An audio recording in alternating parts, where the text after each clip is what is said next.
Hello, everyone. Welcome back to When Shooting's Life podcast. Today, I have Christian King and Kyle Moua with me, and the topic for this episode will be about our shooting journey. So, with that being said, for those who doesn't know you two, can you guys give a quick background about yourself? And Kyle, you can start. Yep. So my name is Kyle Moua. Basically, no military background, no law enforcement background. My daily job, my daily grind is I work at a hospital. Um, so I am a X-ray tech. So I see all kinds of like trauma and stuff like that.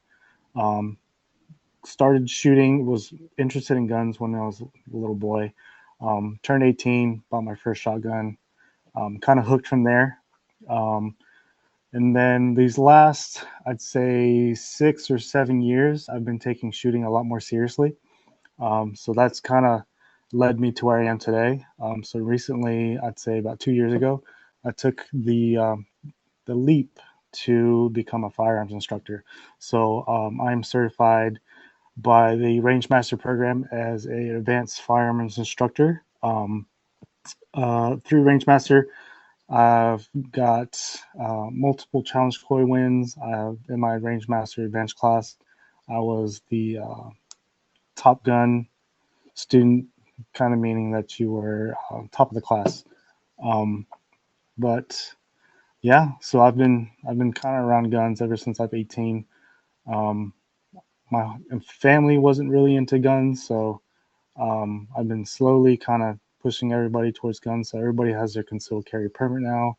I've been preaching guns to my family and friends. So it's kind of like a passion for me to have people be able to protect themselves. So this is kind of the next step of my journey is to teach people in our community to be able to protect themselves. Because it's like Christian says every class. It's the more people that take our classes, the more people who do our concealed carry classes, um, the safer my community becomes because everybody who takes a class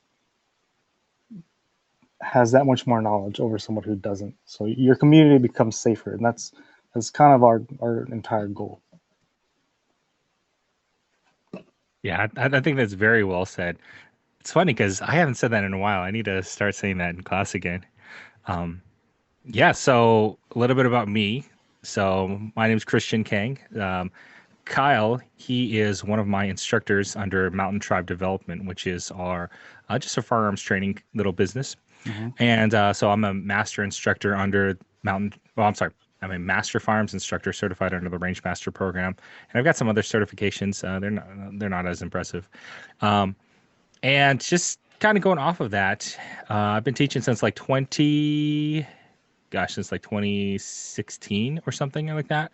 And so, gosh, it's coming up on almost 10 years now. And so, a lot of the classes that Kyle and I have been teaching, a lot of concealed carry, introductory handgun, intro rifle kind of stuff. So, teaching a lot of new folk and, you know, just getting them a lot of the basics, a lot of the safety stuff, and just teaching them core competency skills when it comes to firearms. All right. So, since this topic is about our shooting journey, I might as well just give a little bit of background about myself too. So, I don't have any law enforcement or military background. I'm not an instructor. I got into shooting when I turned 21. But I didn't start doing USPSA until I was, how many years have I done now? So I'm 32 until around 28 to 29 years old. And I didn't realize that I was playing with firearms from the age of 21 to the age of like 28 to 29 until I started doing USPSA shooting. So pretty much that's been my journey with guns and stuff. So yeah, man. With that being said, uh, we could go ahead and answer our first question. Our first question that we have is, how do you guys grip a pistol? because Yep. that's like one of the main questions that a lot of people always ask, or Yeah. especially new shooters. They always ask, how do you grip a pistol? hmm Yeah. In our concealed carry classes, when we one of the questions Christian asks is, who here is a first time shooter? Who's ever fired a gun before? And 99% of the time, 2% of the class raises their hand. They've got more than a year's worth of firearms training or have been around guns. So more than 95% of the class are new shooters.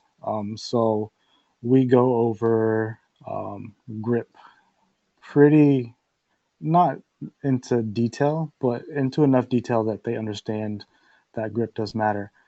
So when we go over detail about grip, we pull out these orange guns that Christian 3D printed. Christian usually uses his airsoft gun.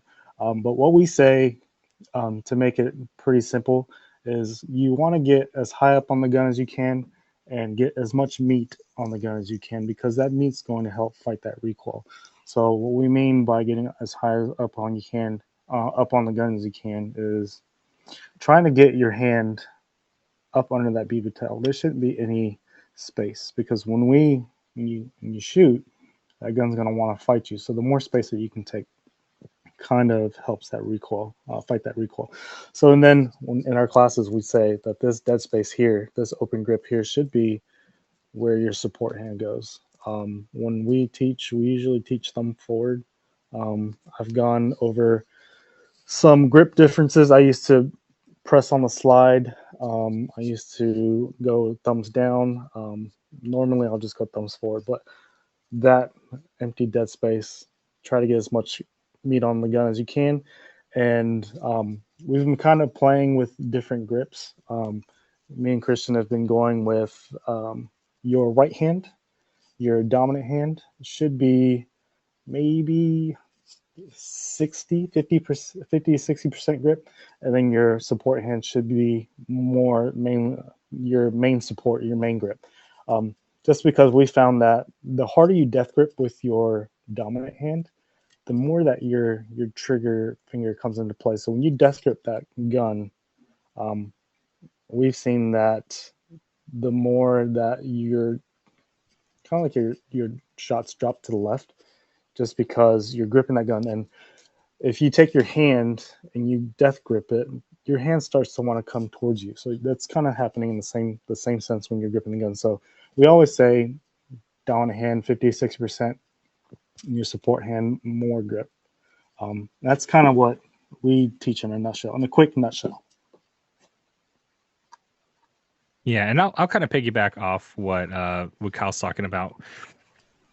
Grip is one of those things that separates the pros from the people who just kind of sort of know what they're doing. Mm-hmm. A lot of people, they really focus on that trigger press, and the trigger press is great. Trigger press is really good.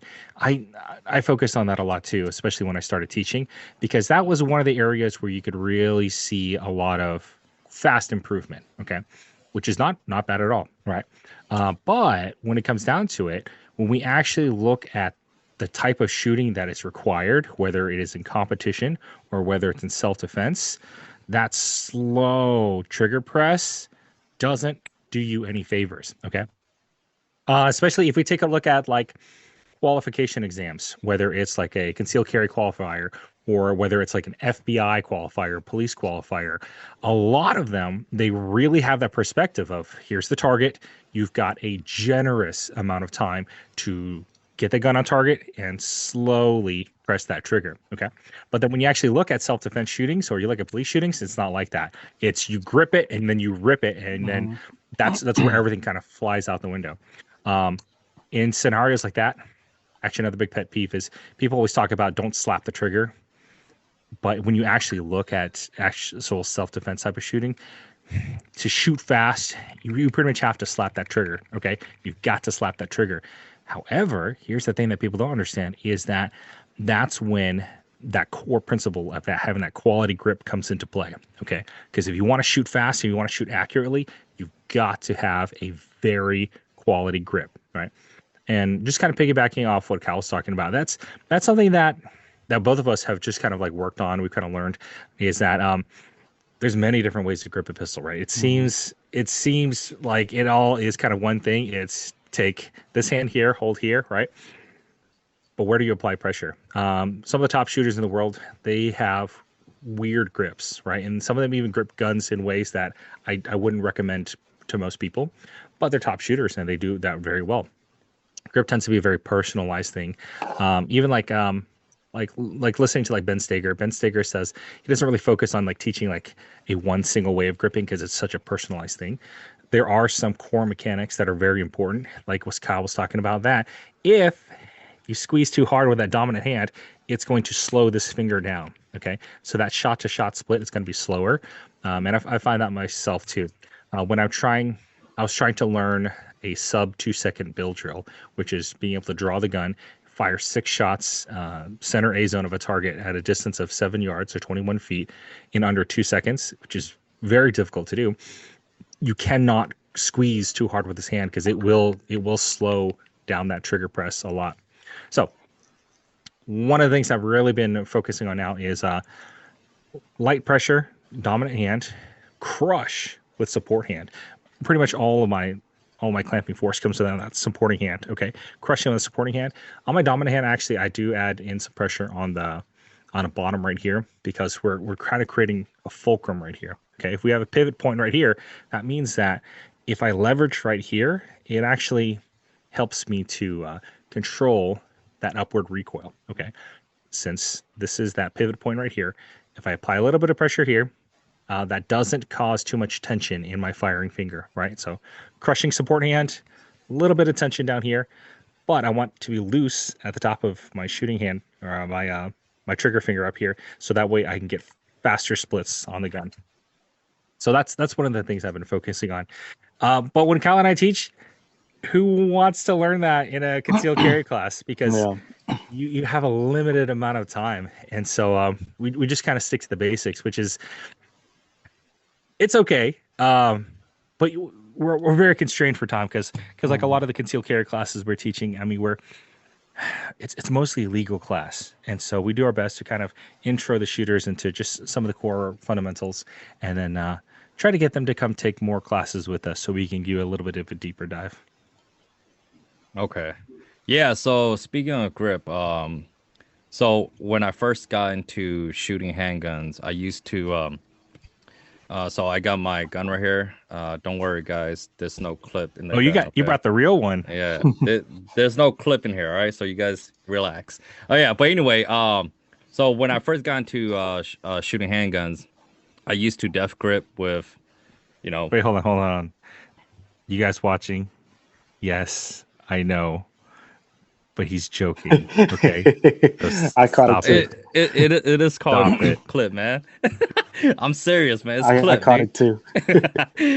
But all right, but yeah. So when I first got into shooting handguns, I used to, thought that you have to def grip with both hands, but then ever since I started shooting competition, and in a competition match, you have to learn how to shoot fast, right?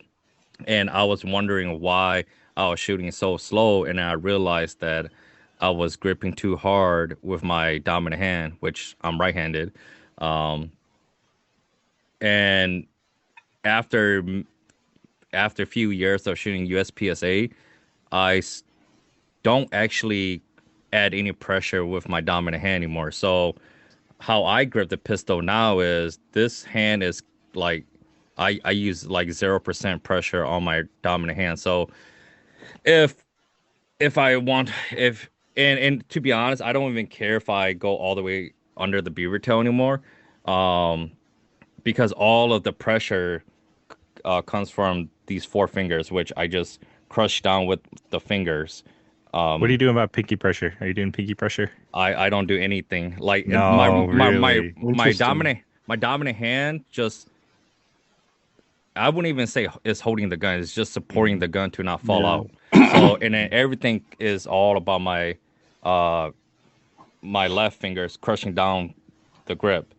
Now, is the gun gonna stay flat? No, the gun does not stay flat. But I found out that it's not about making the gun flat, but being consistent with your Mhm. follow-up shot. And I think that's more important than having the gun stay flat. So um, I think the reason why a lot of people death grip the gun is because they think that is you have to make the gun stay flat, which is not true. Mhm. It's all about the follow-up shot. And I feel like when I don't death grip with my dominant hand, even the gun goes like this, it will still end up going back to where Mhm. I was aiming at. And by not death gripping with my dominant hand, I'm able to pull the trigger faster with my dominant fingers. So, but I do realize, I do kind of notice that this grip only mainly works with when I'm shooting Glocks. It doesn't really work when I'm shooting the Shadow 2, but when I'm so with the Shadow 2, I do tend to kind of grip a little bit harder with my dominant hand, but when it comes to strictly Glock, I have like no pressure with my dominant hand. So that's what I've been that's how I've been gripping for the past few months. Mhm. So yeah, that's how I grip the pistol. Okay. There's Yeah. many Well. ways to grip a pistol, Mhm. but the most important thing is when you grip a pistol, you is it consistent? Yeah. I think And that's then, yeah, a good way to check for consistency also, if you're running a red dot or if you're running iron sights, you can kind of see, like, if you play with the different grip pressures, you can kind of see where your dot's going, where your dot's returning. If you got too much pressure from your dominant hand, it's pulling to the right. Got too much pressure from your thumbs, it's going left. Um, Kind of that perfect pressure, like you were saying, that 0% from the dominant hand, 100% from the support hand. I've seen that your dot kind of goes more up and down in a straight line. It's returning back to your point of aim, kind of like you were saying. That's the most important part, in my opinion. yeah, I agree. Yeah, and, Yeah. and going back off of that, a lot of people they think that trying to keep the gun as flat as possible Hmm. is key, but it's not. It's the amount of effort it takes to do that does not necessarily equate to having better performance. It looks cool having a very flat gun. That's why you're shooting, but one of the things you can do is you can run a doubles drill. So the other week I was practicing my doubles drill, which is um, I was doing this based on like what Hwansik Kim does. He shoots a sticky note at about, I believe it's like 5 yards, right? Hmm. And the goal is to be able to consistently put two shots in that 2 inch sticky note at 5 yards in about like a point 0.2 split. So shot to shot, bang bang, should be about 0.2 seconds, right? And what that does is that really helps you to confirm the quality of your grip. Because if you can be very consistent with 0.2 splits on a 2 inch sticky note and a 5 yards, then you can easily extend that out farther to a larger competition style target. So what I was finding is that it's not necessarily just crushing the gun, but a good part of it is being able to time it, being able to read your sights too. Hmm. Okay, so being able to confirm, that minimum level of confirmation that as that gun comes down and that dot appears, then I fire off that second shot. Okay, so I always have to be careful when I say the word kind of gaming it because people they take that the wrong way. Okay, Hmm. but what it comes down to is that being able to time it, not necessarily time it. We don't really care about cadence. Cadence is not the most important thing. What is more important is being able to read it. Read it that when all the things are aligned, then I can fire off that shot. So, yeah, yeah. Being flat is not the most important thing. Um, Being able to have quality grip pressure and finding what works for you. Just like Ku was saying that he has a grip that works very well for blocks, but it doesn't really work for your CZ Shadow 2. Yeah. Do you guys think finger placement on the trigger matters? Um, in my opinion, I don't. Um, because on, like, some of my smaller guns, so like I've got my 45 here, and then I recently picked up this little tiny thing. Um, so on this, I'm shooting more on the inside, kind of where your distal phalanx is kind of kind of on that joint space, just because the gun's so small. If Kyle I got those big medical words. Yeah, so like if you're, I feel like if I'm shooting like this, my finger is not at a true 90-degree angle, and I feel like 90-degree angles are strong. Whereas if I've got this gun, um, I'm shooting more on my pad. I think grip means more than your trigger finger placement. Um, at least that's what I've seen from shooting smaller guns. From going to like this 45 or my little canics and stuff like that. When I shoot smaller guns, I can shoot guns this small just as good, but I can tell that my trigger finger placement's in a different spot. But my grip kind of stays the same. No, I absolutely agree with that. I had a video that I recorded a little while ago where I take a tiny pistol and actually I flip it upside down and I shoot it anime style, actually just with my pinky. And gosh, you talk to Kyle, you talk to like any really high quality instructor, and what they'll tell you is that there's that target, that diagnostic target where it says if you hit here, you're doing good, but if you hit up here, too much finger, hit here, too little finger, or you're squeezing too hard this way, or Mars is in retrograde, whatever weird things are going on, and those things don't really matter. And the other thing is that depends on the type of shooting that you're doing. If you are gonna do more bullseye shooting, then your trigger press really matters. Okay, that accuracy really matters. Okay, if you need to go faster, that trigger press is a little bit less important. Okay, it's dictated by the type of situation that you're in. But people's hands are different. Just the other week, Kyle and I, we had a couple guys out in the range, and so one of the guys there, he has really long fingers, right? Yeah. And so he's a former Marine, and so he said, well, in the Marine Corps, they said, always put the pad of your finger on the trigger. But dude's got super long fingers, and he's like, it's so uncomfortable. And I'm like, guess what? You don't have to do that, because typically when I shoot, I'm shooting like right there at the joint anyway. There's a lot of people that do that. Kue, where do you usually put their trigger press placement on your finger? Um, Are you on the pad or are you on the joint?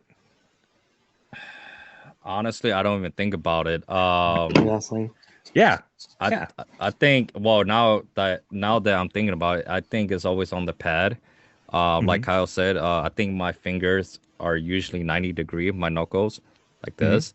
Um, but yeah, I never really think about it because I don't, in my opinion, I don't think it matters where you place your finger, because as long as you could pull the trigger without moving the gun, that's all that matters. And I think that's something that a lot of new shooters, they tend to overthink, that you have to place your finger on a specific spot, which is not true. You just have to be able to pull the trigger without moving the gun. So yeah. Yeah, And absolutely. in like a training sense or a real life scenario, what I'm thinking about is getting a good grip while I'm pulling from the holster. That's probably what I'm most worried about. The trigger finger placement is probably not even on my mind. Yeah, agreed. Absolutely agree. So if you guys, okay, so what do you guys think about this? So if you could hit the same spot on the target 90% of the time by shooting slow, does that mean you're good at shooting? Christian, I'll Kyle, you let want to you go? take this. Okay, I'll take it. I Yeah, say you no. go. Go. I'm gonna say no because um, I don't feel like that's real life. It's not. You're not inducing stress. You're shooting. Gosh, like two second splits. Anybody, I don't, not anybody, but any decent shooter can hit a 2 inch square at 5 yards if they're shooting 5 second cadence. I think in order to be a good shooter, you should be able to consistently shoot small groups under stress, um, whether that be with a timer, whether that be um, uh, further distances. Um, I don't think shooting accurately slowly means that you're a good shooter. It might mean that you're a decent shooter, that you've got good trigger, you understand the wall, slack, break, all that stuff. But understanding, I think, your grip and how your gun's going to recoil depending on your grip is going to be a better factor in judging how well somebody can shoot. Yeah, and I would say also context matters too. I saw a really good post yesterday. It wasn't yesterday, maybe a day or two ago, from John Correa of Active Self Protection. And so John, he was talking about how, a lot of people have been placing emphasis more on having fast splits at a minimum acceptable level of accuracy, right? And so just kind of what we've been talking about, how we're more of your self-defense type of situations. They look more like a competition scenario where you're just slamming the trigger fast and trying to keep shots on target. So John Correa, what he posted is that there was a hostage situation, right? And it was kind of classic hostage situation. We got the bad guy, and he's got the hostage, and he's got like the knife and everything. And in that type of scenario, right, the officer had to take a very careful, well-placed shot, right? And so that kind of goes back into what we were talking about before, where we said that it's maybe not the most important thing to have a very careful trigger press, but it comes down more to the context. I would say that for the majority of situations, strong quality grip and being able to get fast, accurate follow-up shots tends to be a little bit more important. But there are situations like that. And even in the context of shooting, if we look at more of the Olympic style of shooting, where they are doing that target shooting, where they've got, they're not holding it like this, but where they've got one hand on that air pistol, right, and they've got to fire one insanely accurate shot, right? And so, especially if you're talking about like Olympic style shooting, I mean, you're talking like a hair's worth of difference between like a first and second place. Yeah, it's wild, the type of shooting that they do. People do not appreciate that because they don't know any. The vast majority of people, they don't really know anything about firearms. They don't appreciate it. But if you know about shooting, It's then impressive. you can appreciate, like that much difference makes a champion. Whew. It's cool stuff. So, as instructors, what do you guys think of instructors that tell their student to slow down and get their hits? So I've always had the saying, like in my pistol one class that I taught, even like the rifle one class. I wouldn't say slow down to get your hits. I would say shoot as fast as you possibly can without missing. I don't know a good way to say that. A good way to make that sound. But shoot as quickly as you can, making sure that you are able to make your hits. Just because in a self-defense context, if you're, God forbid, shooting in a mall or something and there are people behind you, you don't want to let off .17 splits and hit the family behind you. I would say shoot accurately, but shoot quickly. I have no problem with instructors saying that. They're probably just wanting their students to make sure they get their marks. Yeah, I mean that's what I think. I know some instructors get very upset when you say that. And yeah, Kyle's absolutely right that the context of that does matter. Going off of that, so some of the guys who I know, I'll take like Dan Brady of Apache Solutions, for example. He gets really upset when people say that because the slowing down, that's not the thing that makes you more accurate. Okay.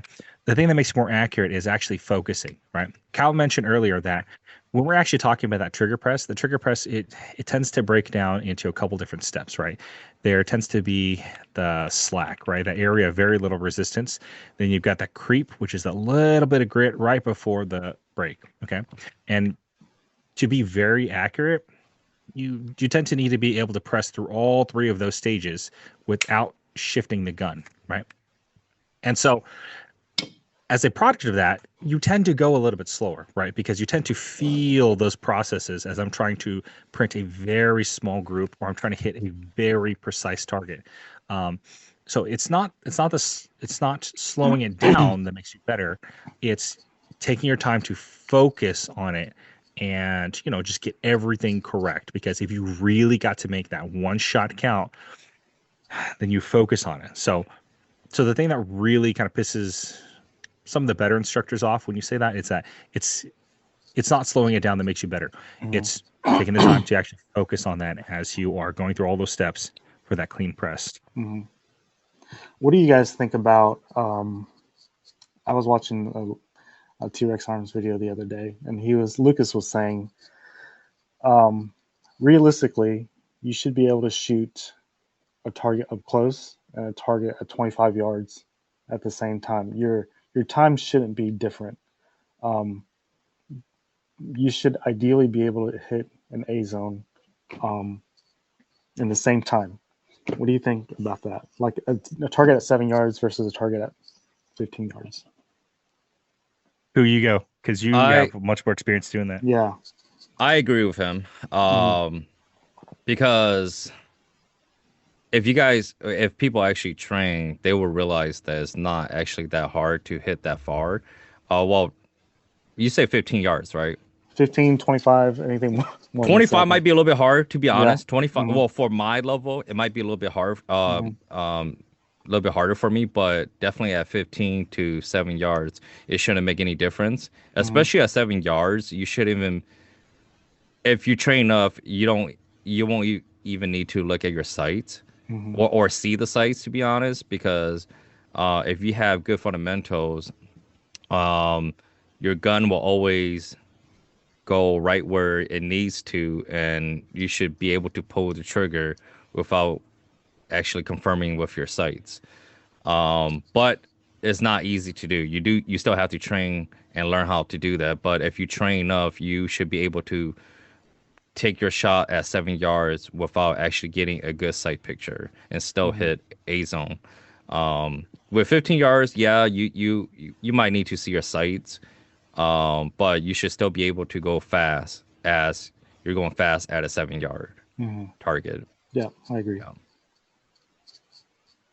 Yeah, and a lot of instructors out there, what they do is kind of break it down into three ways of addressing that target. You can address it quickly, address it carefully, and address it precisely, right?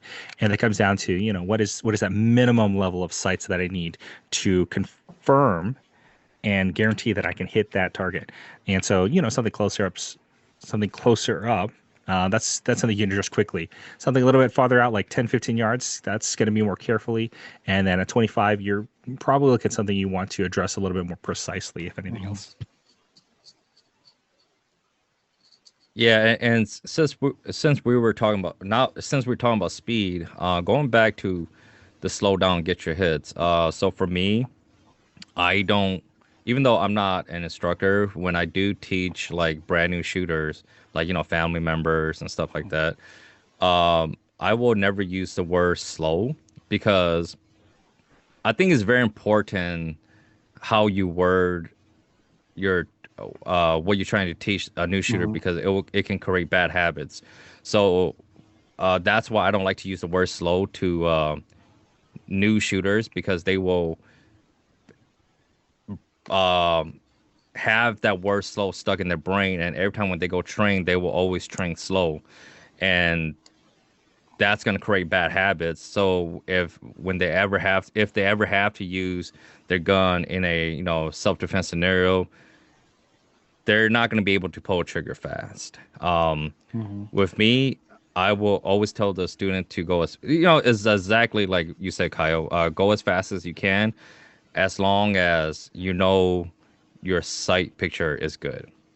But that doesn't mean going slow. You have to make sure that your sight is still there, but try to go fast too at the same time. All right, nitpicky thing. Do you say strong hand weekend?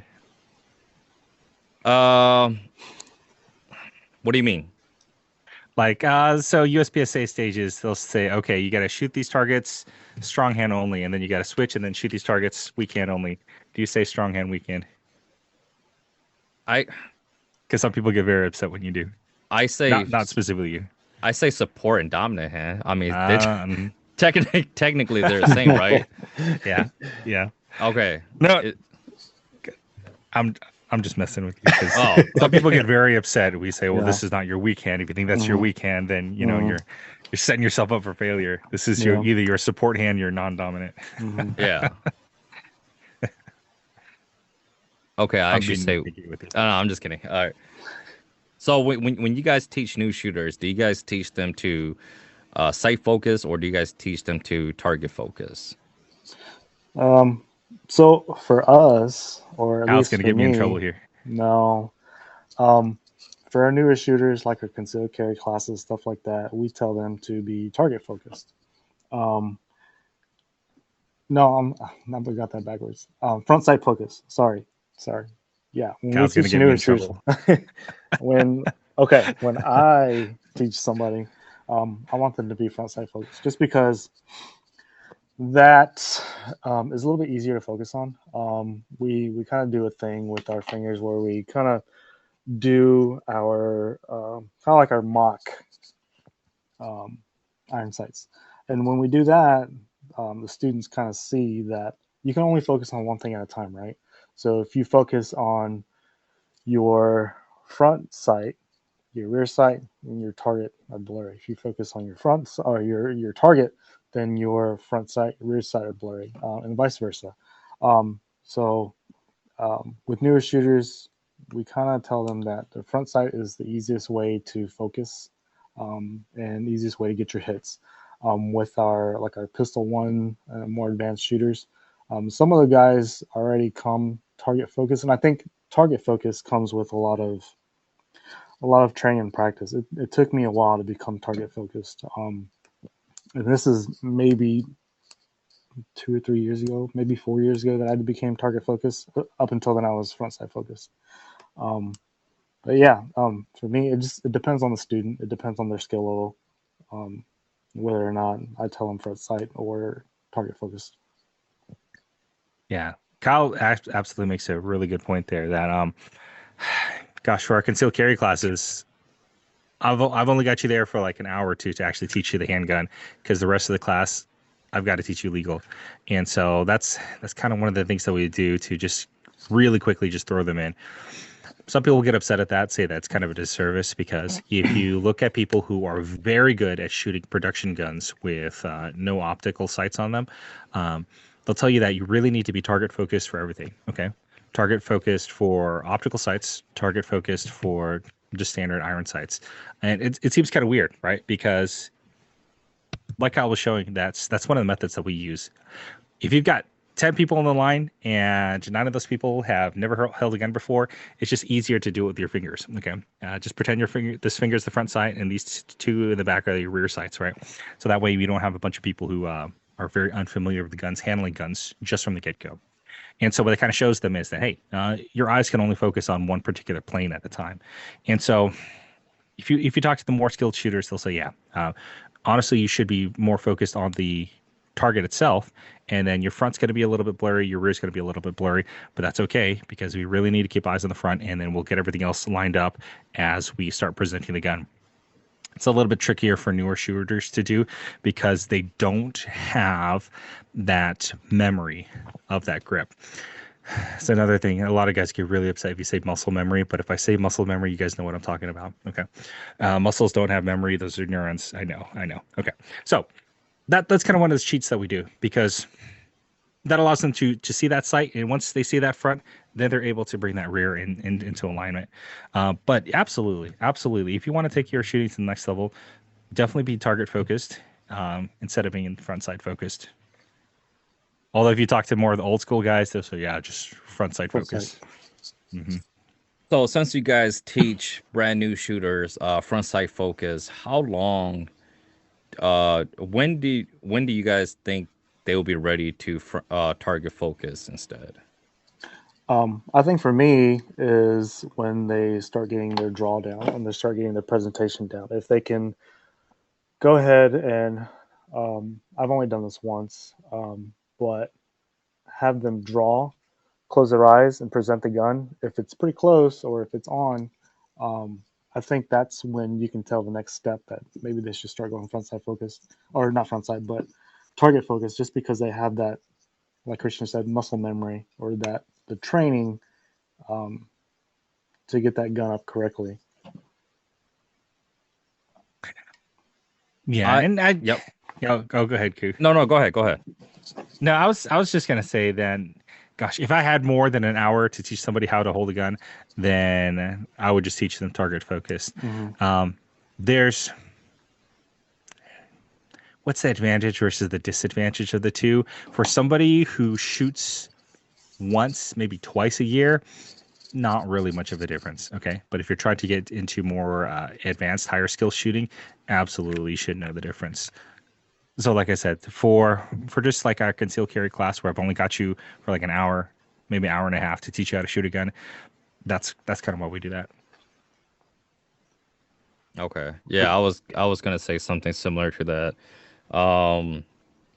So for example, I feel like okay, so back when I didn't do USPSA, I was front sight focused. And when I was teaching, new shooters like my family members, I did tell them to front sight focus. But if I was to teach another brand new shooter like right now with my at the skill level I'm at right now, I don't think I would teach them front sight focus. I would teach them target focus right away. Is because going back to what I was saying earlier, I think um, when you have an opportunity to train someone like and they're fresh canvas, you want to give them like the right knowledge right away. So for example, I've been training my 8-year-old son, and I realized that it's actually not that hard for uh new shooters to actually learn target focus.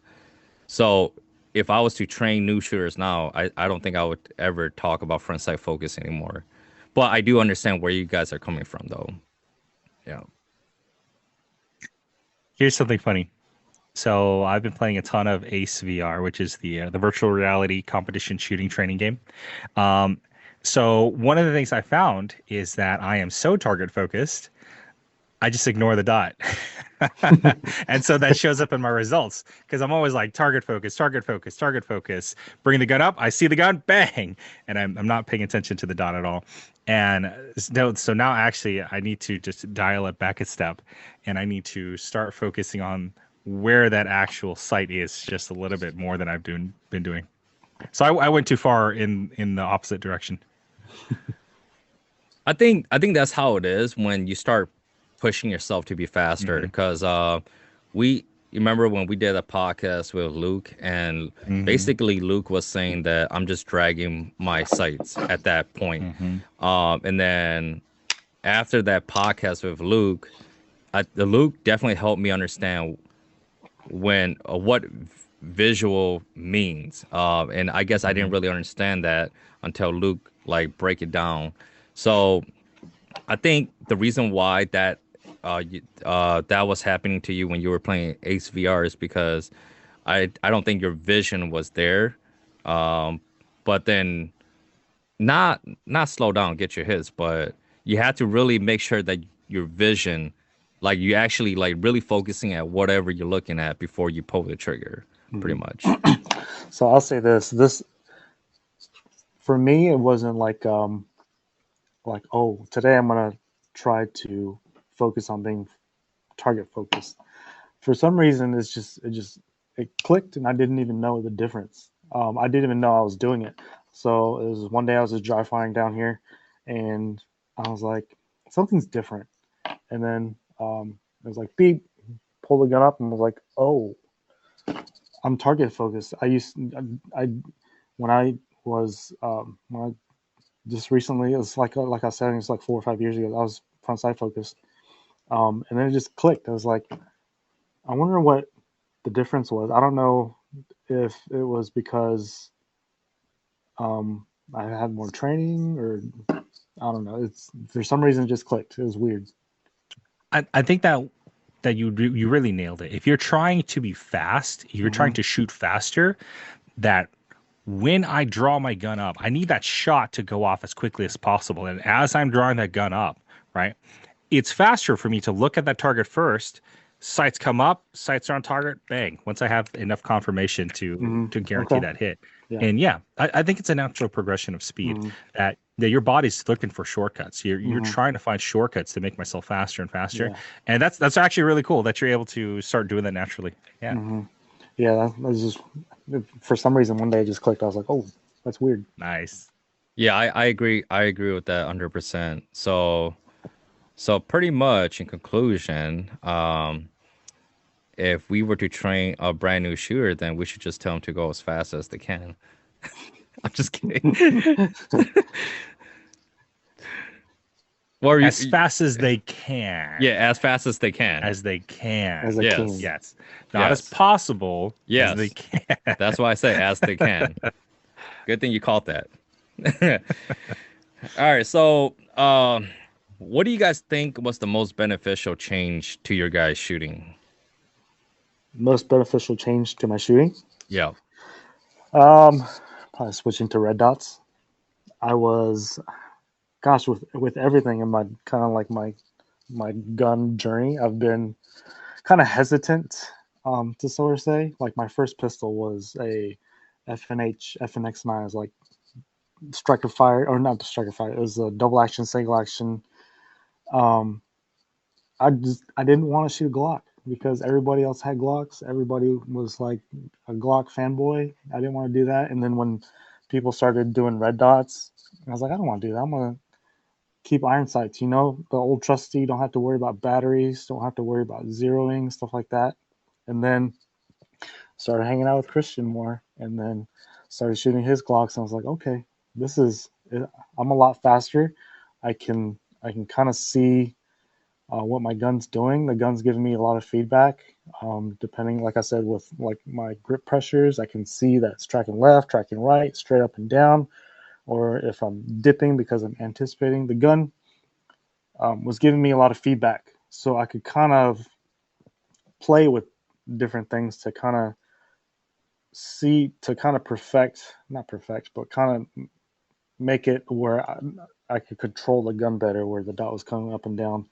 And I feel like iron sights just, they do that, but not in the context, or not as clearly as red dots, because you can pull your gun up and you can take a shot and you know exactly where that round is going based on where that dot was. And I think that was probably the biggest game changer for me, was switching to dots. Um, yeah, switching to dots, and then also incorporating a timer into my training was probably the two best things that have made me a, a better shooter where I am today. Yeah, and I'll kind of piggyback what Kyle was talking about, like the dots versus the iron sights. So one of the things we like to say is that the iron sights, they whisper to you, and they whisper to you what you're doing wrong. Whereas the red dot screams at you. It says your sight is going everywhere, right? It's much easier to track the dot than it is to track the irons, and so that's one of the things that we really like about having irons. Irons, I would say, I'm sorry, I would say red dot sights, they're not the most important thing to have. As long as you have good skill, you're pretty much fine with Mm-hmm. either one. But kind of going off of that, one of the things that I would say that's really helped me. It's often said that comparison is the thief of joy, but at the same time, I would say I'm a competitive person, right? So if you give me a benchmark, I'm going to say, okay, I could do that, right? If you tell me that, top shooters can do a sub 2 second build drill, I'm going to work on that, right? If you tell me that, shotgun casino drill top times are like 9-10 seconds, right? I'm gonna push that, and I'm gonna go Do it in faster and 6 faster. seconds. Yeah, I'm gonna do it in 6 seconds, right? And so So Kyle, I gotta get you to come out to USPSA with me sometime. Yeah, There's a match coming up in April. I'll send you the info and you can yeah. sign up with me. Me and Kue were talking about that before you jumped on. Oh, good, Yeah. good. Um, yeah, and I think kind of getting pushed out of your comfort zone. Competition has definitely been one of those things Hmm. that you can kind of see in the defensive world that Kyle and I come from. Those guys don't really compete too much. Some of them do, but most of them don't. And what you really see is that, if you think you're hot stuff, go prove it, right? Hmm. And the thing about USPSA is that it is a game, and with the games, there's a meta. There's this particular way it needs to be played. There's viable equipment, and there's equipment that's not viable at all for posting high scores, things like that. But I mean, if as long as you have decent equipment, you just kind of have to learn a little bit about the movement portion of it. Hmm. But the majority of it is, you just got to have strong shooting fundamentals. And if you really do have strong shooting fundamentals, then you can learn how to dominate stages. Hmm. And so I am nowhere near dominating stages, but I'm starting to learn how to play the game. I'm Hmm. starting to see that once you kind of get a better idea of the movement stuff, then you can really more focus on that core fundamental aspect of shooting the target quickly and accurately and guaranteeing hits on target. Hmm. So yeah, I would say for me, competition and having a baseline to compare myself against, because a lot of people, they just shoot for fun, and that's great. It's really fun to go out with your friends, get a couple beer cans, get a couple targets. Don't drink and shoot, but just kind of shoot for fun. That's Yeah. great. But you're not necessarily learning anything. And that absolutely doesn't make you qualified to go into a comment section on a Hmm. shooting video and tell Olympic shooters that what they're doing is wrong. Hmm. I mean, going back to that red dot versus irons, I'm not saying that every new shooter should go out and put a red dot on their pistol. Um, in my opinion, I think you should start with irons. Go ahead and get those fundamentals down. Go ahead and learn your sight picture, learn your grip, learn how to present the gun, get those sights squared away before you get into a red dot. Because most people think, oh, I'm going to put a dot on my gun. I bring the gun up, this dot's going to be there. No, it's not. You you pick that gun up, and your dot's not even in the window. It's still it's same principle. It's still that front sight, rear sight, but the only difference is now it's front sight and a big glass window. You still got to get that dot perfectly centered. And I had trouble with that when I first picked up red dots because that was me. I was like, oh yeah, I'm gonna put a dot on my gun, and the dot's gonna magically appear. It's You still have to train with the dot. So um, I think getting your fundamentals down with iron sights um, down, and then once you move to a red dot, I think you will um, exponentially better your shooting. Yeah, yeah. Yeah, I definitely agree with you guys. And yeah, I agree with you too, Kyle. When you talk about the red dot and timer. But for me, I think what was the most beneficial change for me was when I realized the difference between shooters and gun owners. Mm-hmm. So for example, when I first got into guns, I used to look up to a lot of YouTubers that review guns, like Such 00, or like a lot of SF Guilty, guy. Um, guilty. and Also I, guilty. Also yeah, guilty. I didn't realize that um, if you want to get better at shooting, you have to look up and listen to people that actually shoot. Mm-hmm. And I mainly listen to a lot of competition guys like Ben Steger, Mm-hmm. Tim Heron, those guys like that. So ever since I started doing competition, it definitely improved my shooting game, and improved my shooting in general. So I think who you listen to is really important when you first get into shooting. So yeah. I completely Here's agree. here's the thing. one of the things that really separates people who know shooting from people who just simply own guns is they can name drop instructors and they can name drop high level shooters. Hmm. You hang around people who actually know shooting, and they'll say, "Yeah, here's things that they learned from like what Kue was talking about, like Ben Steger or Tim Herron or Frank Proctor." They can name drop things like that and say, "Oh, Mike Seeklander, he holds his gun like this," and Hmm. people who don't really know shooting that well, they say, "Oh, I know that guy from TRX Arms. I know Hmm. Grantham. I know Demolition Ranch, right?" I know suits. Yeah, yeah. Yeah, and like I I think I don't want to call you guys out, but I think his name has been Stoger, not Stager. Is It's it Steger. Stoger? Is it Stager? It's Steger. Oh It's Yeah. man, actually. is it Stager? I Oh mean, yeah. no, If Kyle! if Now you you read got called it, out. Yeah, if if you you read read it, it, it's yeah, Stoger. it's Yeah, Stoger, but yeah. if you pronounce it the way he pronounced it, it's Steger. Hmm. Gotcha. Yeah. Yeah, I'm just messing with you, Kyle. I just recently started watching him because Christian started talking about him. I was like, oh, I'm gonna check him out. Yeah, I like all his videos. I like how he's got all of his classes on there, and I like also how he just craps on Sig. He is a troll, Oh and he's man. he's funny to watch because that's one of those things that people don't do is a lot of these guys, they're sponsored and they want to be on good Hmm. terms with the industry and the companies, and so they never say anything bad. Hmm. Like one of the guys I really liked to watch before was Humble Marksman. So Humble Marksman, Yeah. he's based over in Dallas, and so he started his channel by teaching a lot of really strong just core shooting fundamentals. Hmm. I believe he's a master class shooter, but then he just started going to more 6 hour events and he started Yeah. promoting more 6 hour guns. And then I think his latest video is like, here's the latest P320, here's the latest P365, and it's like, okay, like when you actually look at the metrics of what gets watched on YouTube, people would rather watch gun reviews, right? They would rather watch gun reviews than actually learn how to shoot. And Hmm.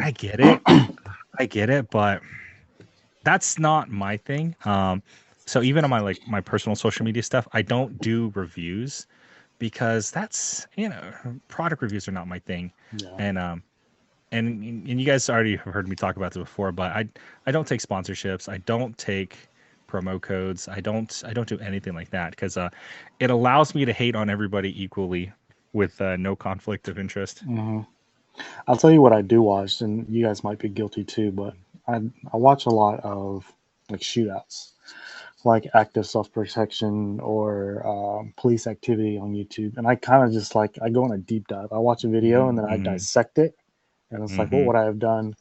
How could this have come out in a better way, or just stuff like that. My wife thinks I'm weird for watching people get shot and stuff, but um, I think it kind of builds me up Mm-hmm. to Mm-hmm. um, better teach the student. I don't know. Absolutely. Yeah. Absolutely. Yeah, there's a lot of bad information out there, but the active self protection with John Korea, Mhm. uh, I haven't talked to him personally, but I have like messaged him and stuff before. He's a really good guy. He's very well respected within the instructor community. He also acts as an expert witness in court cases too, Mhm. and so he's a very legit guy. If there is a video series to watch, I would absolutely recommend Mhm. Active Self Protection because he has a very realistic understanding of self defense shooting. Whereas a lot of people they kind of do tactical ninja Mhm. theory of, Yeah. I think this would work or you should do this, da da da, and it's not really based on anything. Is he a range master instructor? Yeah, yes, He is, he isn't he? is. Yeah, he goes to TACCON and all the other Mhm. Rangemaster Yeah. events. Hmm. So speaking of Ben Steger earlier, so the reason why I love watching Ben Steger so much is because he is like the Bruce Lee in the gun world. Why do I say that? Because Bruce Lee, he basically invented MMA, and Bruce Lee is the one that he invented MMA. His Bruce Lee theory is basically saying take what works and throw away what doesn't work, and that's Yep. what Ben Steger been doing. And that's why Ben Steger been calling out a lot of other instructors because there are many other ways to do things and things that should be thrown away. So that's why I love watching Ben Steger because he's like the Bruce Lee in the gun world. Mm-hmm. Yeah. So yeah, that's why I said learning the difference between shooters and gun owners or like just gun people was the biggest beneficial change for my shooting. Mm-hmm. Yeah. All right. So the next question is what should excuse me, what should someone who is stepping to the concealed carry role carry realistically? Realistically, Yeah. the biggest gun they can comfortably. The biggest gun they can comfortably. When I first started carrying guns, um, first gun I got was like a little cheap little $200 gun I got at the gun show. It was like a Keltec PF9 or something like that.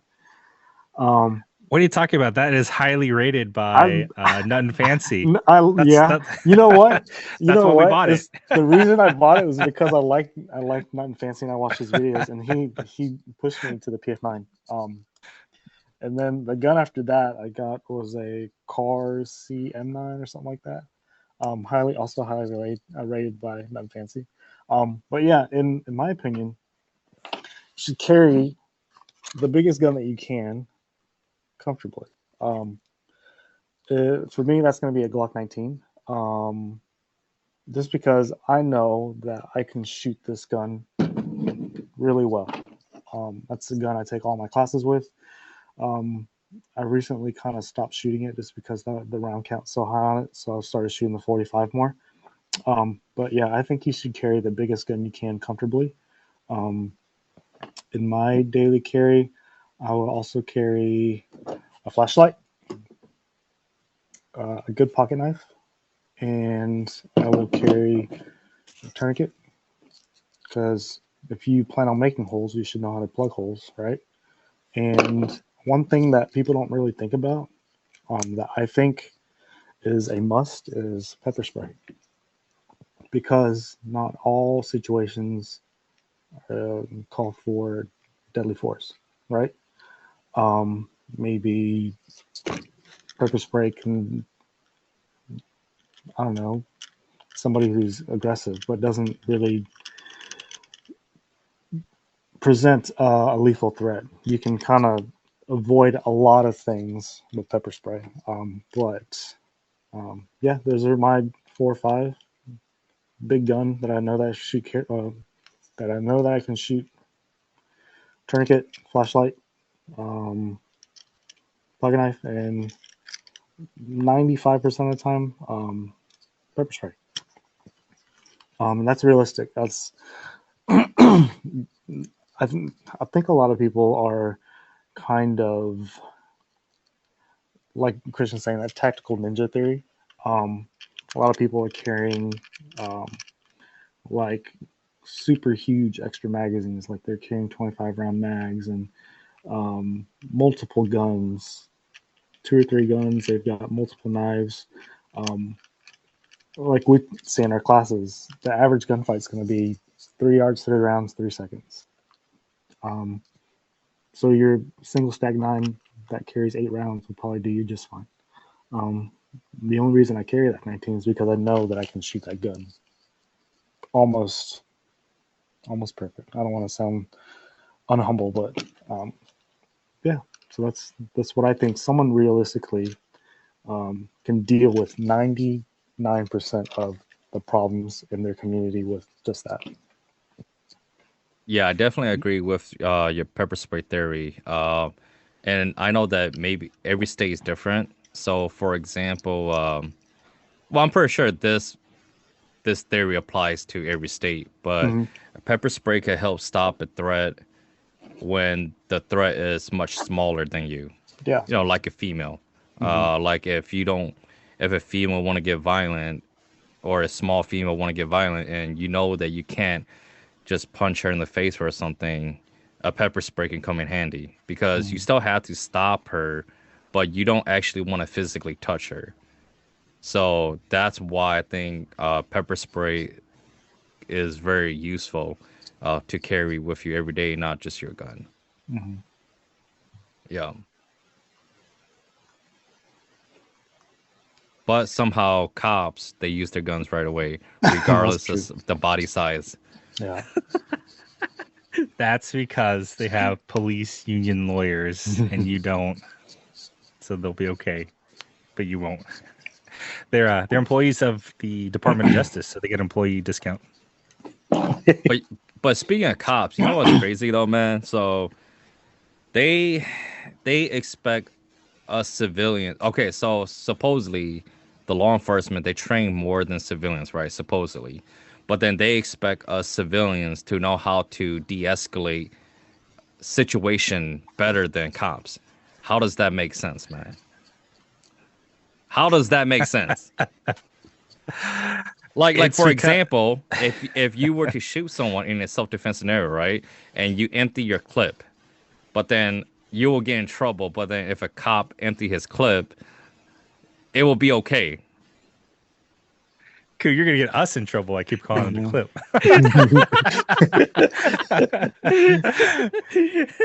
No, no, man, that's one of the things that frustrates me. Like Kyle was talking about, we, especially since we're doing a lot of the self defense stuff, we spend a lot of time looking at like the court cases, what are the legal outcomes, things like that. And it comes down to who wrote the laws and how did they write them? What was the law that was written? How was it worded? What's the verbiage of it, right? And there's a lot of leeway for cops, right? I'm half joking when I say that cops get an employee discount on the justice system, but it really is like that. There's a lot of things like it is perfectly legal for cops to be ignorant of the law, right? It's perfectly legal for them to not understand the law, but it's not legal for you to not understand the law, right? If cops if they kind of push the limit on the things that they can or cannot do, they're prosecutors. They're not really going to push them on that, right? Not necessarily the case for you. So that goes back to my thing about everything is a game. Okay, everything is a game. The prizes are just different, right? Prize could be first place, second place, gold medal, right? Prize could be $1,000. Prize could be, are you going to go to jail for 10, 20 years of your life, right? When I say that everything is game, I mean that you have to think of strategies and how you're going to play it. You have to balance the pros and the cons and the risks and the reward, right? And everybody knows that. And really, the only time that we think about like the legal system is when we're watching crime dramas and things like that. But when you actually study like the real criminal side of it, right, and how people who did what they thought was the right thing and how they are affected by the criminal justice system, the majority of the time they're getting screwed over. Okay. So generally with like prosecutors, they have about like a 90% win rate just across the board, right? And the reason that is because a legal case, it costs a lot of money, right? You're talking tens of thousands, if not hundreds of thousands of dollars, depending on the severity of the case, right? And how many of you guys have, just $50,000 ready to go to pay for a lawyer? Most of us absolutely don't have $50,000 ready to go. And so most of us end up taking that free lawyer that we're promised, right? But that's the thing with that free lawyer that you're promised, they're getting paid like the minimum rate that the state will pay for them. And on top of that, they're handling probably a couple cases at the same time. So a lot of times they'll just quickly kind of review the details of the case and they say, okay, well, we're just going to plead it out, right?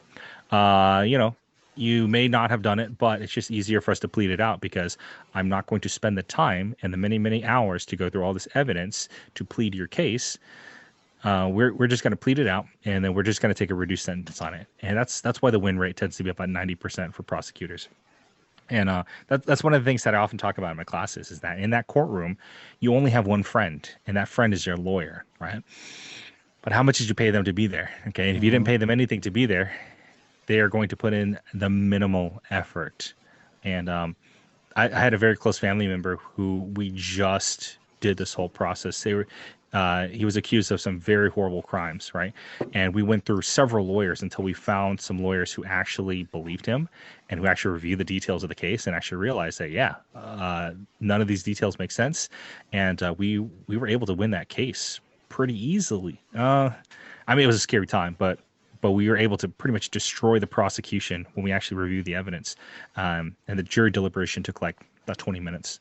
Wow. So that is to say that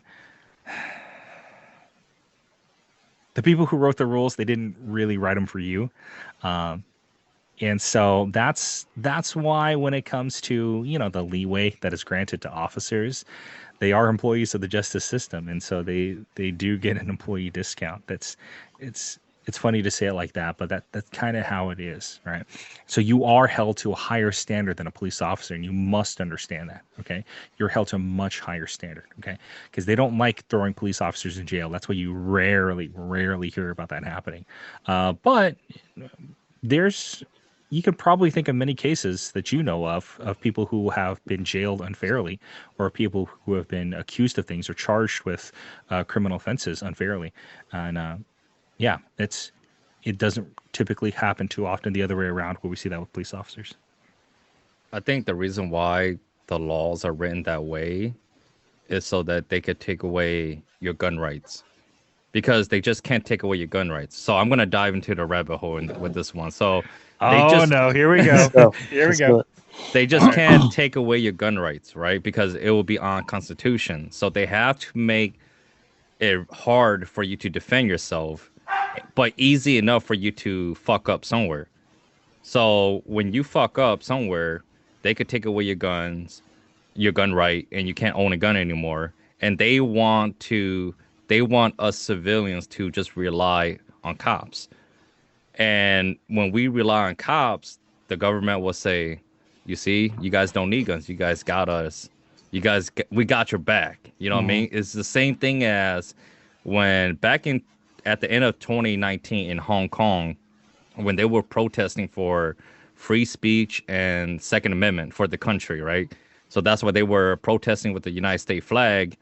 And then the Hong Kong government, they released a triads to go beat up the protester, and then they arrested triads, but they end up releasing them because they want to show the protester that, hey, you guys don't need guns, you guys got the cops. But then it's actually the cops that is releasing the triads to go back and beat up the protester. You guys see what I mean? So Yeah. I think that's why the law is written the way it is, because they want to take away your gun rights secretly. It sounds like what you're saying is you're tired of living in Minnesota and you want to come live down here in North Carolina. You can shoot with me and Kyle. Yeah. Pretty much, man. Pretty much. But I mean, what I said is it's not facts, but it's just, if you really think about it, the laws are not meant to help you. Pretty much. Yeah, they're not meant to protect you. Do you think that kind of deters some people from getting the concealed carry? Yes, that's why, if I want to be 100% honest, that's why I only carry my gun when I'm with my wife and kids. It's because if I was to use my gun to defend my wife and kids, in my mind, it will be more justified than using a gun to defend myself. Interesting. Me and Christian, we had this talk already. Yeah. You can't see this, but Kyle's heart is quietly breaking right now with those words. I get it. Trust me. I get it. Yes, I do carry a gun here and there when I'm by myself, but like I said many times, it just really depends on the state that you live in also. I understand. And if I want to be honest, do I have 50 grand to drop on an attorney? Mm-hmm. I actually don't. I mean, I could drop 50 grand on it, but would I have extra money to keep on paying the lawyer to fight for me? So to avoid that is to, always wear tennis shoes to be ready, and be ready to run away, or B, throw hands. I'm just kidding. So that's the reason why it's kind of hard for me to carry a gun when I'm by myself, and I mainly carry pepper spray when I'm by myself. Yeah. But then when I'm with my wife and kids, I will always have a gun on me. That's not the first time I've heard that before. Yeah. Same person.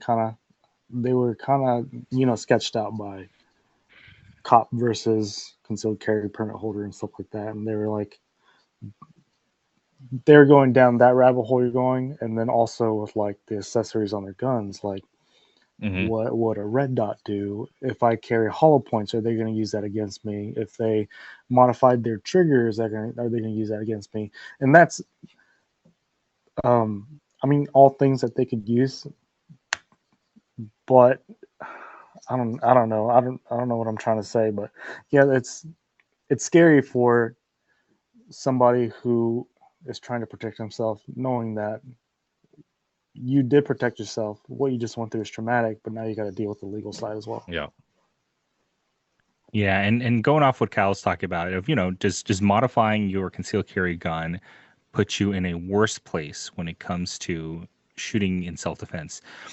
And this is something that's in the circles that we run in. This is something that's often argued, but what it comes down to is, what do you actually see real world? And John Korea is a really good reference for this because that is part of what he does. Is that he actually acts as an expert witness, and he actually does go to these court cases. He's paid to do it, but he'll go to the court cases, and he actually can talk from experience. And they can argue that, right? The prosecution absolutely could argue anything they want, right? Whether it's, you're using hollow point ammunition, whether it's your, maybe you modify the trigger, you made your trigger a little bit lighter, maybe you have a flashlight in your gun, maybe you got a red dot in your gun, right? Absolutely, they could argue that. Once again, that comes down to your lawyer. How Mm-hmm. competent is your lawyer that they can argue the reverse that, okay, well, you have a flashlight in your gun because I need to see what is that thing over there? Is that a person who's threatening me, or maybe it's an animal, or maybe it's a family member? I have a optical sight on my gun because if I have to shoot in self defense, I want to be very accurate with it. And same thing with a trigger. I want to be more accurate with my gun if I ever have to shoot in self defense. So it comes down to that competency of that lawyer. But when we actually look at the case law, we don't typically see that argued in court. A lot of it comes down to, where do you live, right? If you are in a red state versus a blue state, red state, people are going to be a little bit more on your side. Okay. If you're in a blue state, maybe a little bit less so. And it's always hard to say because number one, you don't get to pick when bad things happen to you. You only get to pick if you're ready for it. Number two, you don't get to pick your judge, jury, prosecutor, responding police officer either. Okay, so a lot of that is, understanding what are the laws of self-defense, what are the laws regarding the use of lethal force, and how do I follow those rules and I set myself up for success? Stack the odds in my favor, as I like to say, because every situation is so different. I cannot give you one simple blueprint of somebody threatens your life, you do ABC, you're good 100% of the time. And I can't do that because every situation is so wildly different. But that's what, like Kyle said, is that we can actually study real world. Active self protection is a great resource for this if you guys aren't familiar with it, because, like I said, John Korea, he studies, he's watched. Ever so often, people ask him. I think the number is like 7,000 or 8,000 Mm-hmm. videos of self-defense shootings, and like I said, he does act as an expert witness, and so I value his opinion very highly. And so, yeah, being able to study real world, okay, and one of the worst places to get information is gun stores, okay, just because they are the behind the counter. Yep. I've heard some of the worst information from people behind the counter of a gun store more than anywhere else. And you guys probably heard this. You probably hear this too, right? You're just at the store, you're just looking at things, and then you just hear some of like the worst advice you've ever heard, and you're thinking to yourself, should I say something? Same thing. You're like, well, it's none of my business. So that's kind of my 2 cents on it. So here's a funny story. Mhm. The other day I was at a gun store, just kind of looking around, and then I overhear some guy's going to buy a Daniel Defense Mark 18, 10.5 inch barrel, and the guy behind the counter actually talks him into buying a night vision sight mark scope. Talks him into buying that scope to put on that gun, and it took everything in me not to walk over there and say something, but I was like, it's his money, it's all good.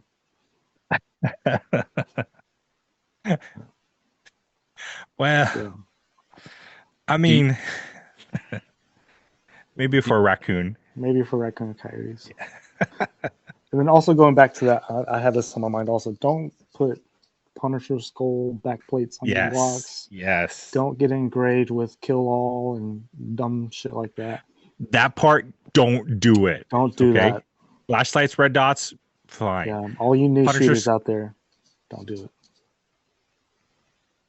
But keep in mind, guys, we're not attorneys here, so we're just talking shit. So don't listen to us. We don't know anything. All right. The next question: what inspired you to become a better shooter? What inspired me to become a better shooter? Um, so I'll kind of spin that off. What inspired me to be a shooter? Do you guys ever watch that movie, Law Abiding Citizen with Gerard Butler?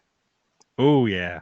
I Yeah, haven't seen Yeah. it. That's a really that's a tough it's a it's a tough watch. yeah. So the scene where those two guys break into that guy to Gerard Butler's house and kills his wife and kills his family and all that. That oh, gosh, I think I was in high school, maybe getting ready to graduate high school when that movie came out, and I watched it.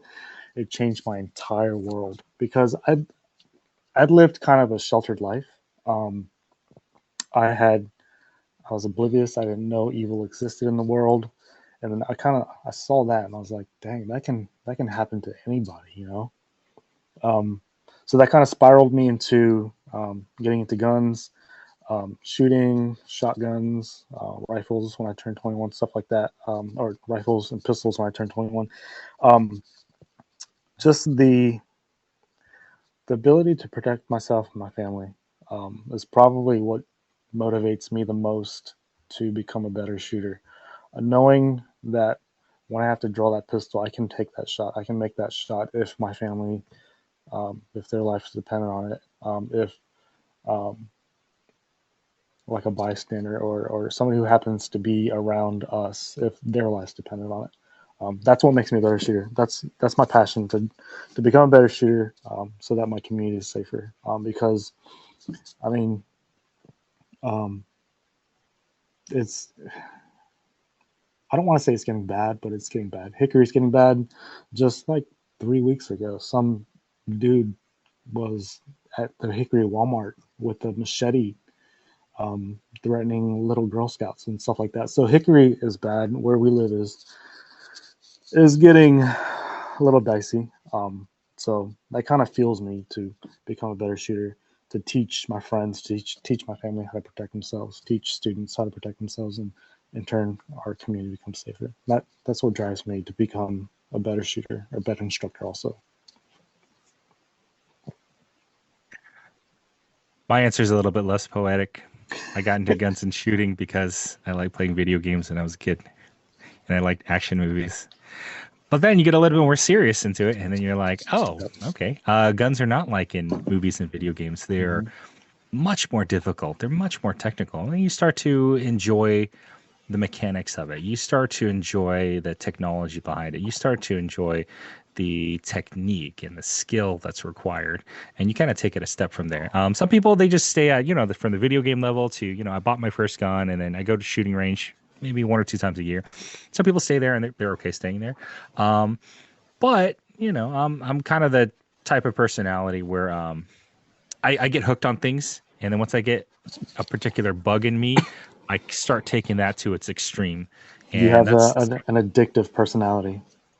I do, and so that's why there's certain very specific things that I don't do. Agreed. Yes, I have a pretty addictive personality, so there's things that I don't do. Um, yeah, and that's just kind of who I am, and I really enjoy it. And like Kyle said, is that you do see that there's evil people out there, and Kyle and I, we both heard that story of, this Girl Scout selling Girl Scouts cookies in front of Walmart, and this guy with a knife threatens them and he steals their money. And you just know that there's people like that. But at the same time, you wish you could do something about it, because a lot of us, well, this is one of the things I teach in my class, is that you're good people, right? many of us are good people, and you cannot stand it when evil happen and evil is allowed to exist and to flourish, right? And it doesn't necessarily mean that it is your job to run out there and stop the bad guys. Okay. The context of you jumping into a situation, it's the context is very dependent on who you are and what your job is. Okay. If you're a police officer, your job should be to run in there and stop. Okay. But if you are just a dad, just a mom, right, or just somebody who is out grocery shopping, right, should you necessarily intervene? And it's tricky. It's tricky. Okay. And that's another thing that we like to teach in our classes, that you've got to be very cognizant of the situation that you're in, right? That if you intervene, you put yourself at greater risk too, right? That if there's a shooting, right, and you see that bad guy with a gun and you draw and you shoot that bad guy, what happens if you are so unlucky that a police officer rolls right next to you in that next 2 seconds, right, and then sees you with a gun, right? And then these are things that have happened, right? This happened in Arvada, Colorado, where there was a guy. He went into downtown and then he killed a police officer. Right, a good guy comes out, good guy grabs his concealed carry gun, and good guy shoots the bad guy. But then this is one of the things I talk about, this the Call of Duty mindset, right? And so he thinks that, okay, there's one bad guy down, there might be more. And so that good guy, he goes, grabs the bad guy's rifle. Now he's patrolling with a rifle. Then all the police officers show up, and all they know is that a guy with a rifle killed the police officer. They see a guy with a rifle, and they light him up. Okay. And so you're good people, and you want to stop evil from hurting other people. But it's not always that simple. And so I think being very realistic in the way that we approach firearms and we approach self-defense training is very critical, because we have that. I often talk about how the vast majority of us, the only thing we know about guns is what we've learned from rectangles being from movies and TV and video games, right? And those tend to be like the worst places to learn about firearms and realistic depictions of self-defense. Okay. And so that's why it's really good when Kyle talks about, he learns about self-defense from watching active self-protection and watching, real world what happens and what are the repercussions of that. Okay. And I think that is a much better representation for somebody who wants to learn about self-defense, learn how to carry a firearm to defend their family. So, yeah. So although video games and movies may have been the thing that inspired me as a much younger guy to get into firearms, I would say that I've definitely really grown. I've definitely matured a lot more since then. I don't have as much time to enjoy movies and video games as much anymore. But I like to collect things that remind me of my youth, whether it is like a gold Desert Eagle or a Beretta 92. Not the most practical guns in the world, but they bring back a lot of fun memories of when I was younger. So what inspired me to become a better shooter is basically, what Kyle said, and also you, Christian. So for me, I don't, when I realized that there's evil in this world, and also because I used to be a big Call of Duty fan, or I should say Call of Duty fag boy. And when I started doing USPSA, because before I did USPSA shooting, I was more into guns than trying to become a better shooter. And when I started doing competition, or USPSA, IDPA, I realized how much I suck at shooting. So thanks to that sport, it motivated me to become a better shooter. So that's what inspired me to become a better shooter. So yeah, so for my recommendation for like a lot of new shooters out there, or new gun owners that are trying to become better at shooting, my recommendation as a civilian, would recommend you guys trying out USPSA shooting. Yep. So for the next question, what do you think should be incorporated into your training? Training. Now, so when we talk about training, a lot of people think they know guns, but it tends to be, they own a couple guns and they and their buddies, they'll go shooting maybe a couple times a year, right? Just go in the backyard, shoot cans, get a couple of paper targets. Maybe they'll go hunting, things like that. That tends to be the experience of many gun owners out there, right? But if you want to actually take it to the next level where you can say that you are pretty proficient and you have measurable amounts of skill, at that point, what you've got to do is you've actually got to compare yourself, right? So take, for example, you've got a friend and a friend says, well, you know what? This Honda Civic is crazy fast, right? I am the best Honda Civic driver out there, right? I can go from this end of the street to that end of the street pretty quick. And you say, how quick? I don't know, but it's really fast. And that VTEC kicks in. It sounds great, yo. And so you're like, okay, well, who have you raced? And they say, oh, I don't race anybody, but I just know that from this end of the street, that end of the street, I go real fast when the VTEC kicks in. And, you know, they think they're really hot stuff, but they've never raced anybody. And, you know, they have put on some cheap tires and, you know, a really crappy spoiler on their car. But they don't actually do track days. They don't actually test their performance of their vehicle. They don't actually test their skill as a driver, right? And so, you know, they may think they're hot stuff, but they've never actually tested, you know, what they do compared to other people. And that tends to be the experience of many gun owners, especially the ones in comment sections of social media and YouTube videos who think they're hot shots. I used to get into a lot of arguments in the comment sections of my own videos and things I would post of, you know, teaching people how to do this or teaching people technical stuff. And I always get people telling me, oh, you're wrong, blah, blah, blah, blah. But then you always ask them, okay, show me a video of you shooting. And in the dozens of videos that I've posted, never have I actually gotten a response from someone who has showed me a video of them shooting, period. Okay. So that kind of shows you the people who tend to comment on videos. Yeah. So basically what I would say that, you know, if somebody kind of wants to take it to the next level, you've got to have a baseline of, you know, what is it that you're trying to do? Okay. Within firearms, there's so many different disciplines, whether it's maybe you want to do shotgun stuff, skeet and trap. Maybe you want to do something more Olympic oriented, whether it's air gun or 22 caliber, handgun or pistol.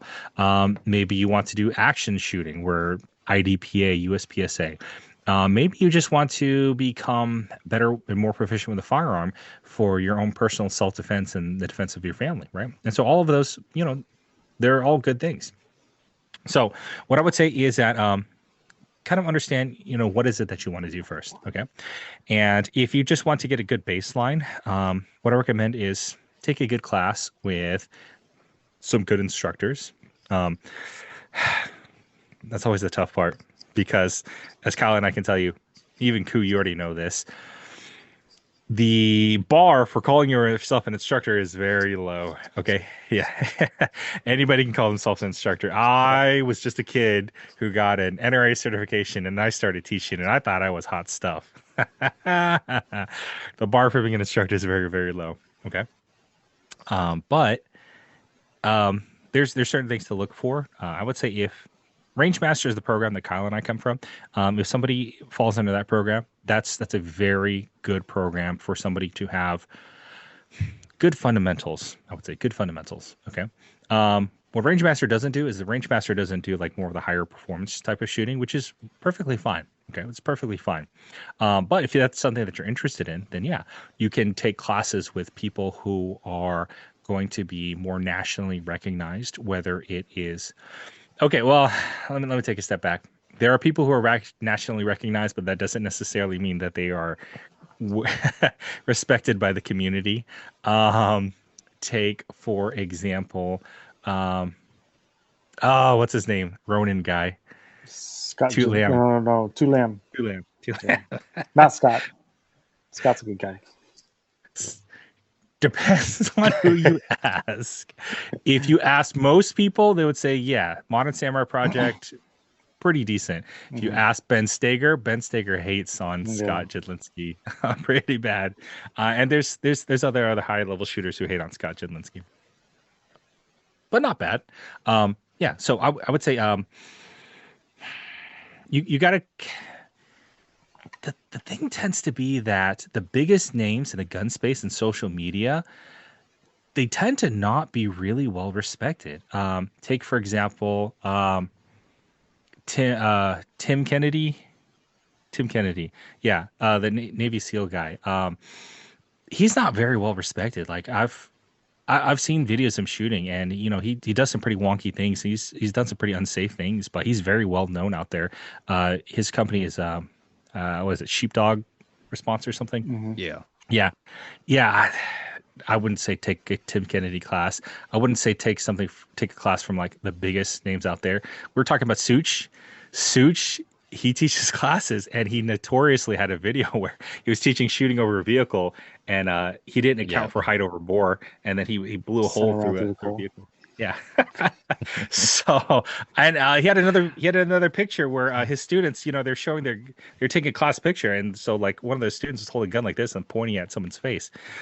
So just because they're a big name in the social media space doesn't, it actually might be a disqualifier if anything. Yeah. People who tend to be big names, I rarely see them touted as a very skilled instructor. But the very skilled instructors, nobody outside of the serious shooters knows Yep. about them, right? You Agreed. cannot you cannot go to like a Call of Duty player and say, "Hey, do you know about Ben Stager or Tim Herron, or do you know about JJ Rakaza?" And they'd be like, "Who? What?" Right? So none of those names make any sense to them at all. Okay. Um, so I think I've mentioned this before that it's good to kind of get plugged in and kind of learn, kind of talk to people. You can reach out to us. I absolutely wouldn't mind telling you guys about who are some of the people that I recommend learning from, and have an idea of what it is that you want to learn, and start kind of exploring those spaces. Start getting some recommendations from people. Here's one last thing about that. Um, if you're talking about like social media groups, especially if you're still kind of an old timer and still on Facebook, if the group has the word nation in it, like Gun Nation, Palmetto State Armory Nation, or something Nation, Springfield Nation, that that don't those that tends to be an automatic disqualifier of whether or not you should listen to them. I What think the about you, Kyle? reason. Go ahead, go ahead, go. Oh, my bad. I was gonna say I think the reason why a lot of the good instructors are not really out there is because they're not selling a character to the public. I mean, I do enjoy watching Tu Lam. I admit, I do enjoy watching his videos, but do I take his shooting seriously? No. But I enjoy watching him because he portrayed himself as this good dude, which nothing wrong with that. But I think when those popular instructors like Tim Kennedy, when they portray themselves like a superhero, it tends to grab more attention compared to someone like, Tim Herron, Ben Stager, Matt Pranka. They only promote shooting. They don't promote themselves as a certain type of character. So I think that's why they're not really out there. Only the serious shooter knows about them. But for the regular people, they don't know about those guys. Yeah, I agree. Yeah. Yeah. Like you guys were saying, it's only people who are in this small group of not necessarily diehard like shooters or people who genuinely want to become better shooters know like the big names. Kind of like I feel like all of the kind of like the YouTube celebrities kind of just branched off and just started teaching like to kind of promote, not, I don't know, maybe to promote their YouTube or to promote themselves. Where like some of the smaller guys, not smaller guys, but guys who are more unknown, like this past maybe 2 years, I really got deep into shotguns. And who's the guy to go to? Clint Smith, Thunder Ranch. I really want to take one of his shotgun classes. Like he's he's not well known, but in our small community, he's the shotgun guy. Just like Christian was saying, know what you want to accomplish, know what circle to join and who to ask, and I think you'll probably grow more exponentially. Um, as a shooter? If you know who to ask. Yeah, and yeah, I definitely agree with that. And going back to the question, I think if you want to become a better shooter, you have to, you definitely need a timer. Because Agreed. that's the only way you're gonna know if you're improving or not. Um, and that's the only way you will be able to train with some kind of stress and pressure Mm-hmm. as a civilian. And also, if you want to become a better shooter and you want to know how good you are, you have to be willing to compete with other shooters. Just like how Christian was talking about, people that loves car, but if you're not willing to race other drivers, you're not going to know how good of a driver you are.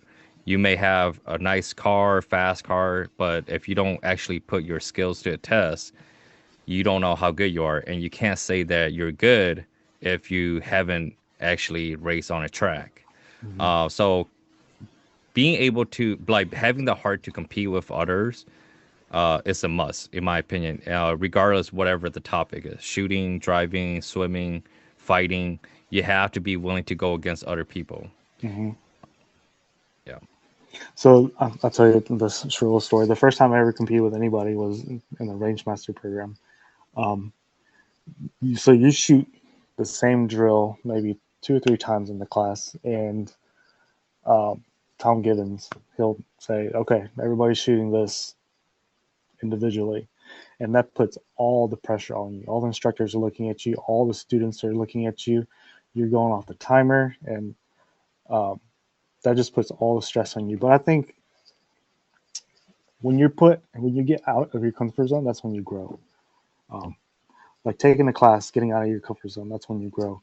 But being able to compete with the other students in that class, it really lets you know where you are as a shooter, because you get all that stress from everybody watching. You get the stress from the timer, and you get stress from knowing that, okay, if I beat everybody in this class, I get a coin. You know, that's something that you're trying to do to prove to yourself that you're worthy. And that's it was a lot of stress. Like my first range master program class, it was rough. It was I shot great, but there's I think I could have done a lot better. But I think it was just because of my nerves. I wasn't used to shooting competitively against other students. So once they put me on the line and put everything into that basket, I don't know, I kind of just fumbled. Oh, absolutely. Yeah. Hmm. Yeah, actually putting yourself out there and competing and Hmm. trying to see, do the skills that I have in my head actually match the skills when I put rounds on paper. Hmm.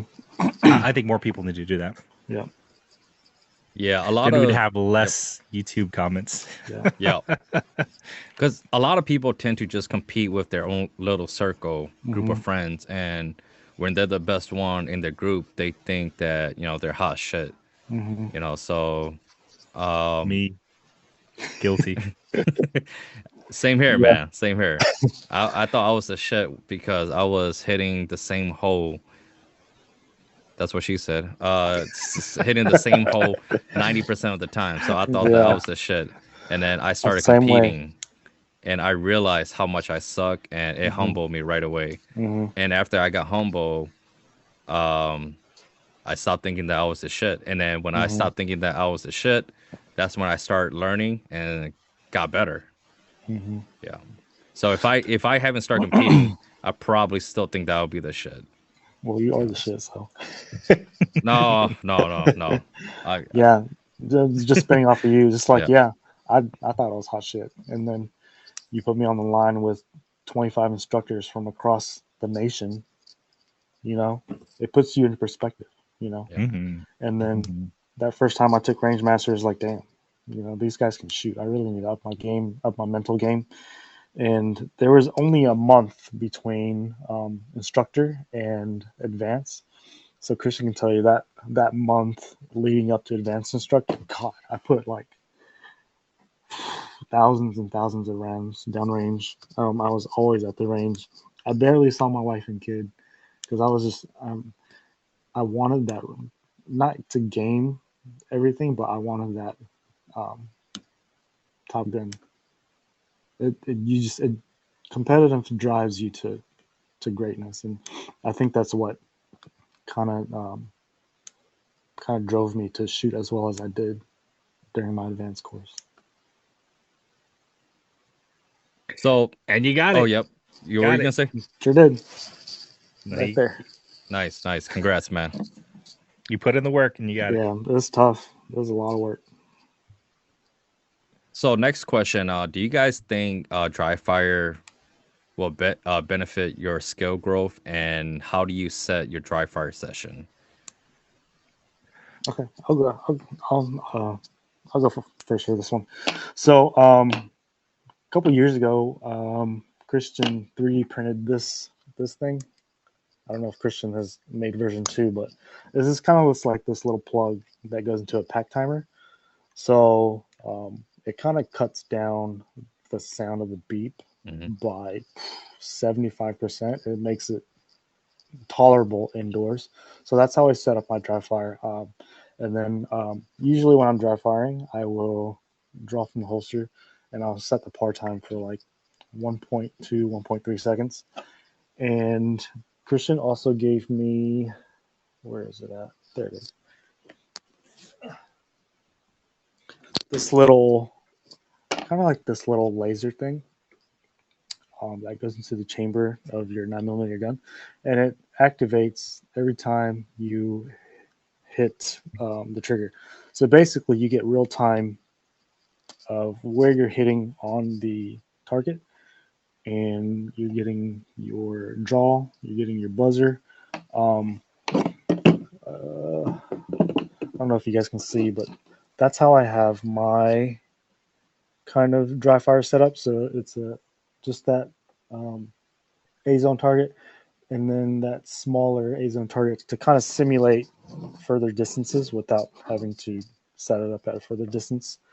Um, so that's kind of how I have my dry fire set up. As far as how often I dry fire, maybe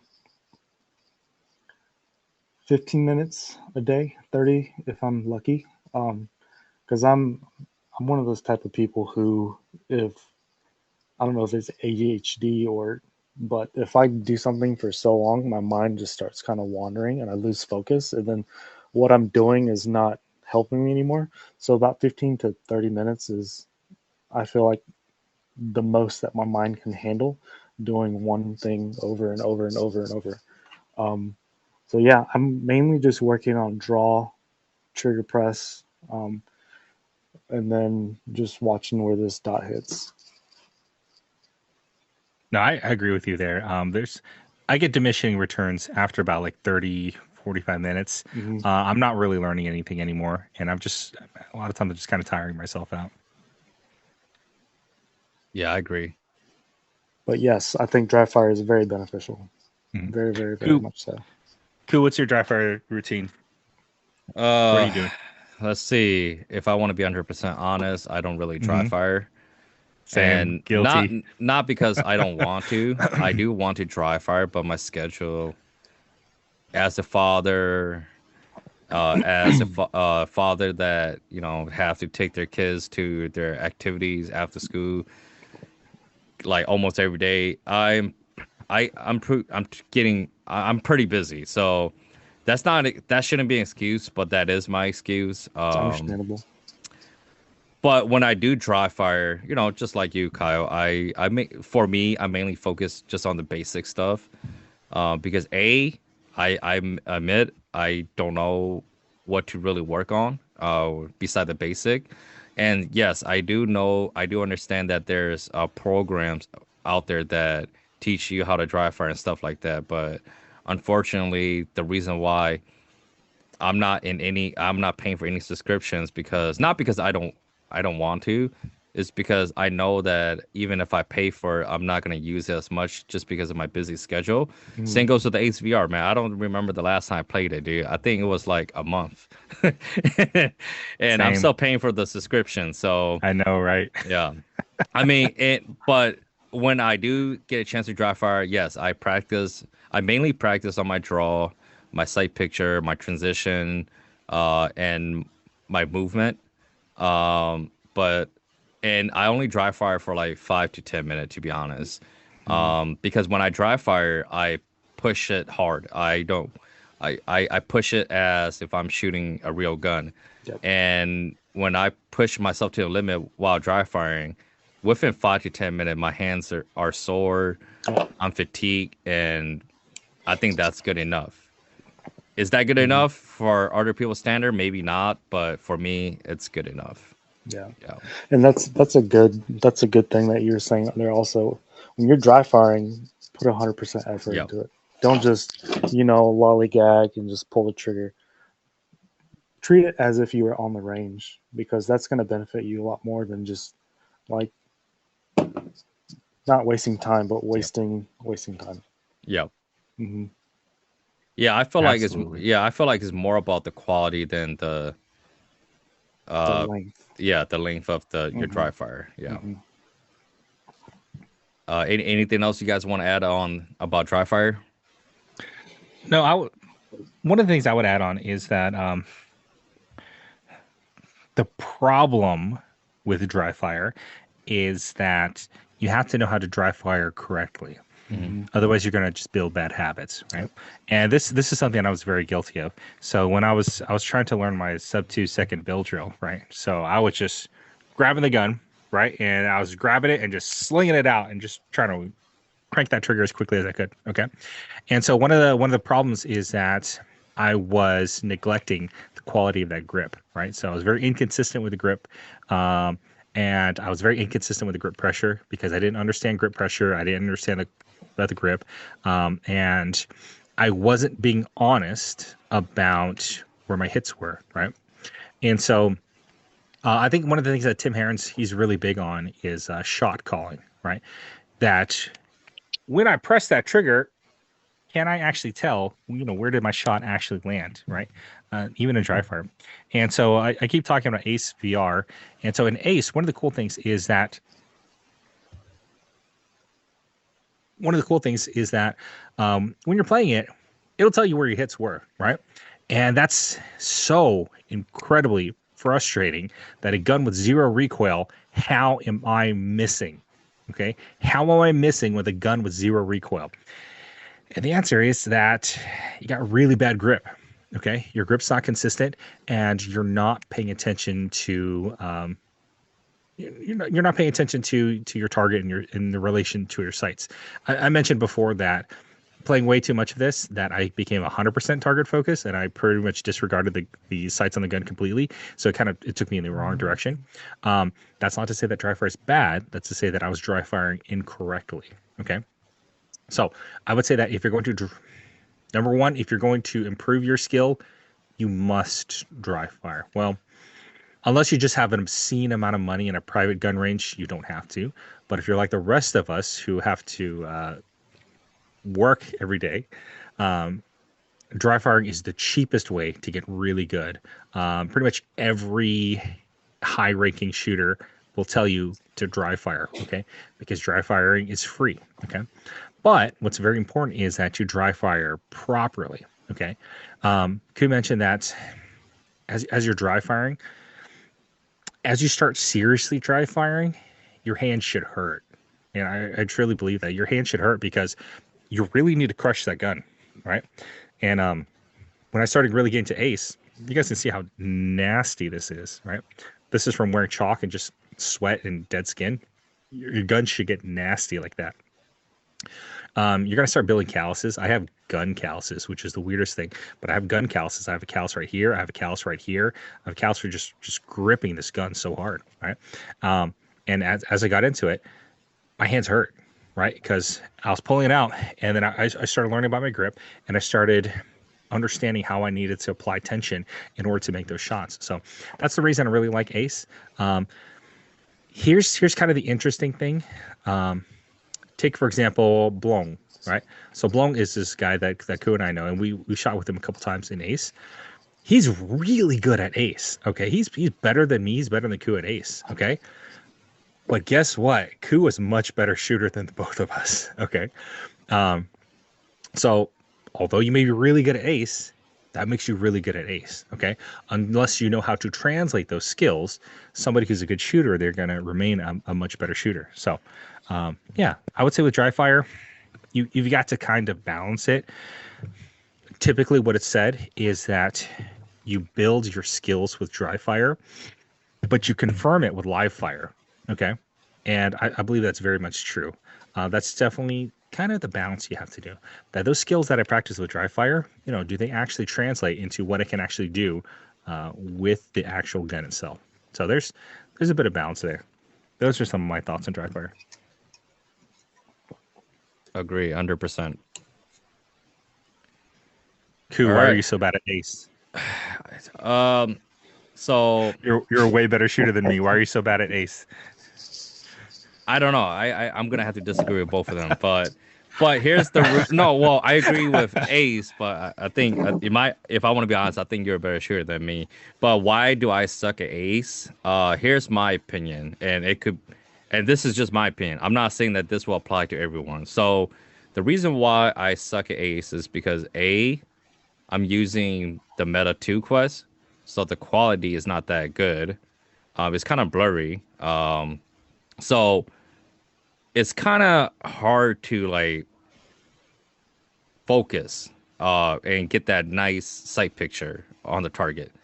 B, um, when I play Ace, my mindset is not really the same as if I was training with live ammo and dry firing with an actual gun because in my mind, Ace is more for like a game thing, so I'm just having fun with it. It's not real. Yeah, it's not real. So my mindset's just shift to like I'm playing Call of Duty. I'm going all out and doing whatever, having fun, shooting the gun sideways and stuff. So I have a hard time focusing on Ace. Is that a legit excuse? No, it's not. But that's just how I feel. But I do enjoy Ace because it does give you the real pressure of a real match, and B, it does train your vision. Even though the MetaQuest 2, the quality is kind of blurry, but you still get that vision practice. So that's why in Ace VR, I mainly shoot the steel instead of the target because with the steel, it's only one shot and it's white compared to like the brown target. It's kind of it's more blurry than just a white circle plate. So that's why in Ace, I mainly shoot steel instead of target. And I mainly use it for my vision training and not an actual like shooting, like trying to get better with the with a gun in real life. So that's just my opinion. Like I said, I'm just speaking about myself. I'm not saying that Ace VR is bad or is I don't recommend it. I do recommend it, but that's just my excuse why I suck at Ace VR. Yeah. All right, we'll take it. We'll take it. We got to shoot again sometime. Kyle, I Yeah. gotta let you borrow my set, and then if you like it, we'll have to get you a set too. It's a ton of fun. You're gonna learn a lot It looks from fun. it. From the videos I watched from you, it looks pretty fun. It's a lot of fun. I mean, we could play tonight if you want. I got time.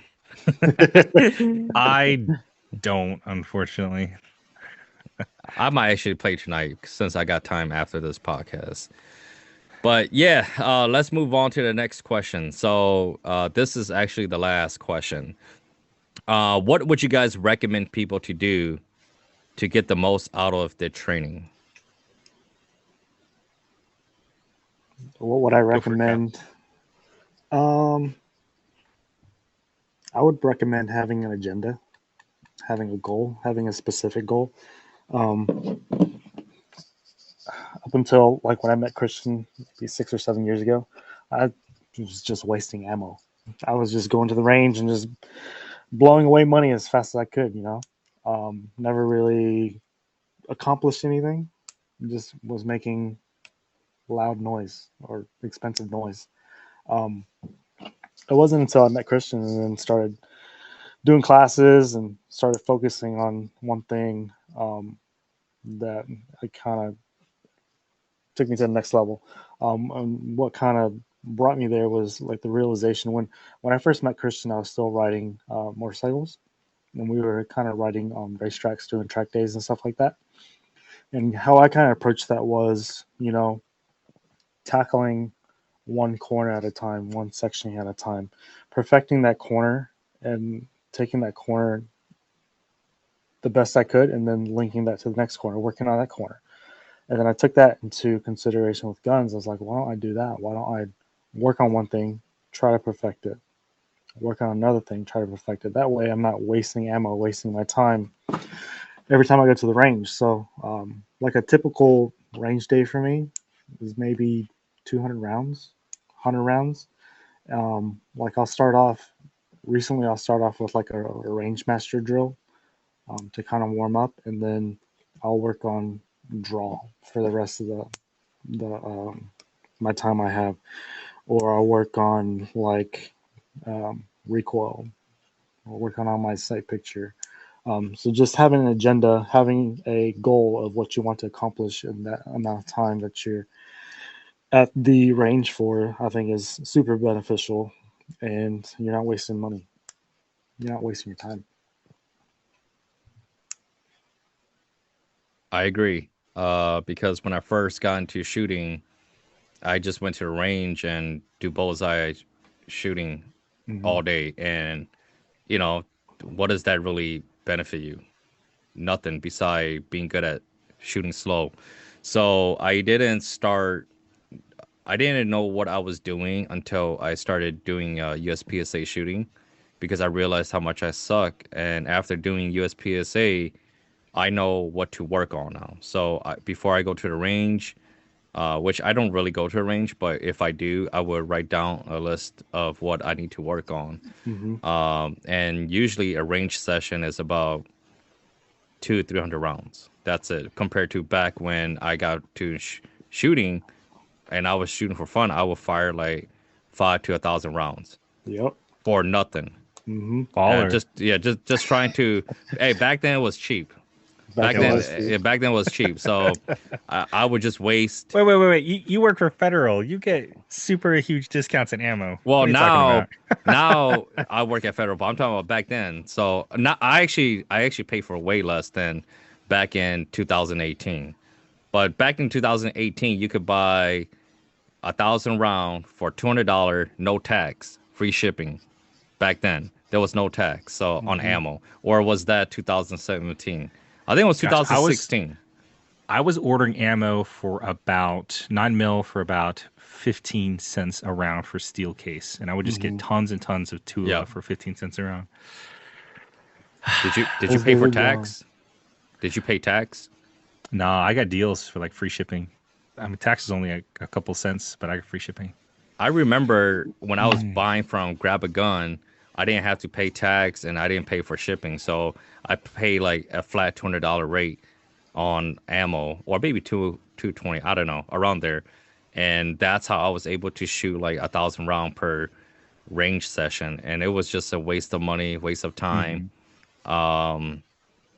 And I didn't learn anything from it because as soon as I did USPSA for the first time, everything that I learned in the like at the range was thrown out the window. Mm-hmm. Mm-hmm. So I wasted what 7 years of playing with guns, and I regret this so much Me too, because brother.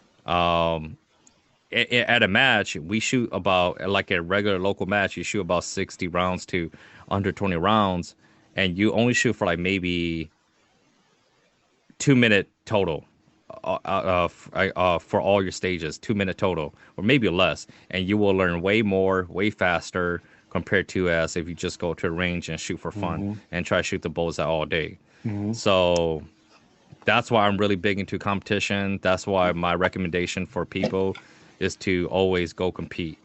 Yeah. Because at an indoor gun range, most gun range doesn't allow you to draw from the holster. Yep. It doesn't allow you to move around, and you're just shooting at one target. Compared to at a USPSA match, you shoot multiple targets, you shoot at multiple angles, and you get to draw from the holster. You get to run with a gun and stuff like that. So yeah, me and Christian, we had this talk already, but during my very first match at a USPSA match, when I thought I was a shit, I wasn't even running with the gun because I was not comfortable running with a live gun. I was not comfortable drawing a live gun, and that just shows how much time I wasted Hmm. at the indoor range. And it's kind of funny because a lot of people that doesn't do competition, they would think that, or don't actually train with a live gun, drawing a live gun. They think that they will Hmm. be ready in a real life situation Yep. if they have to defend themselves. Hmm.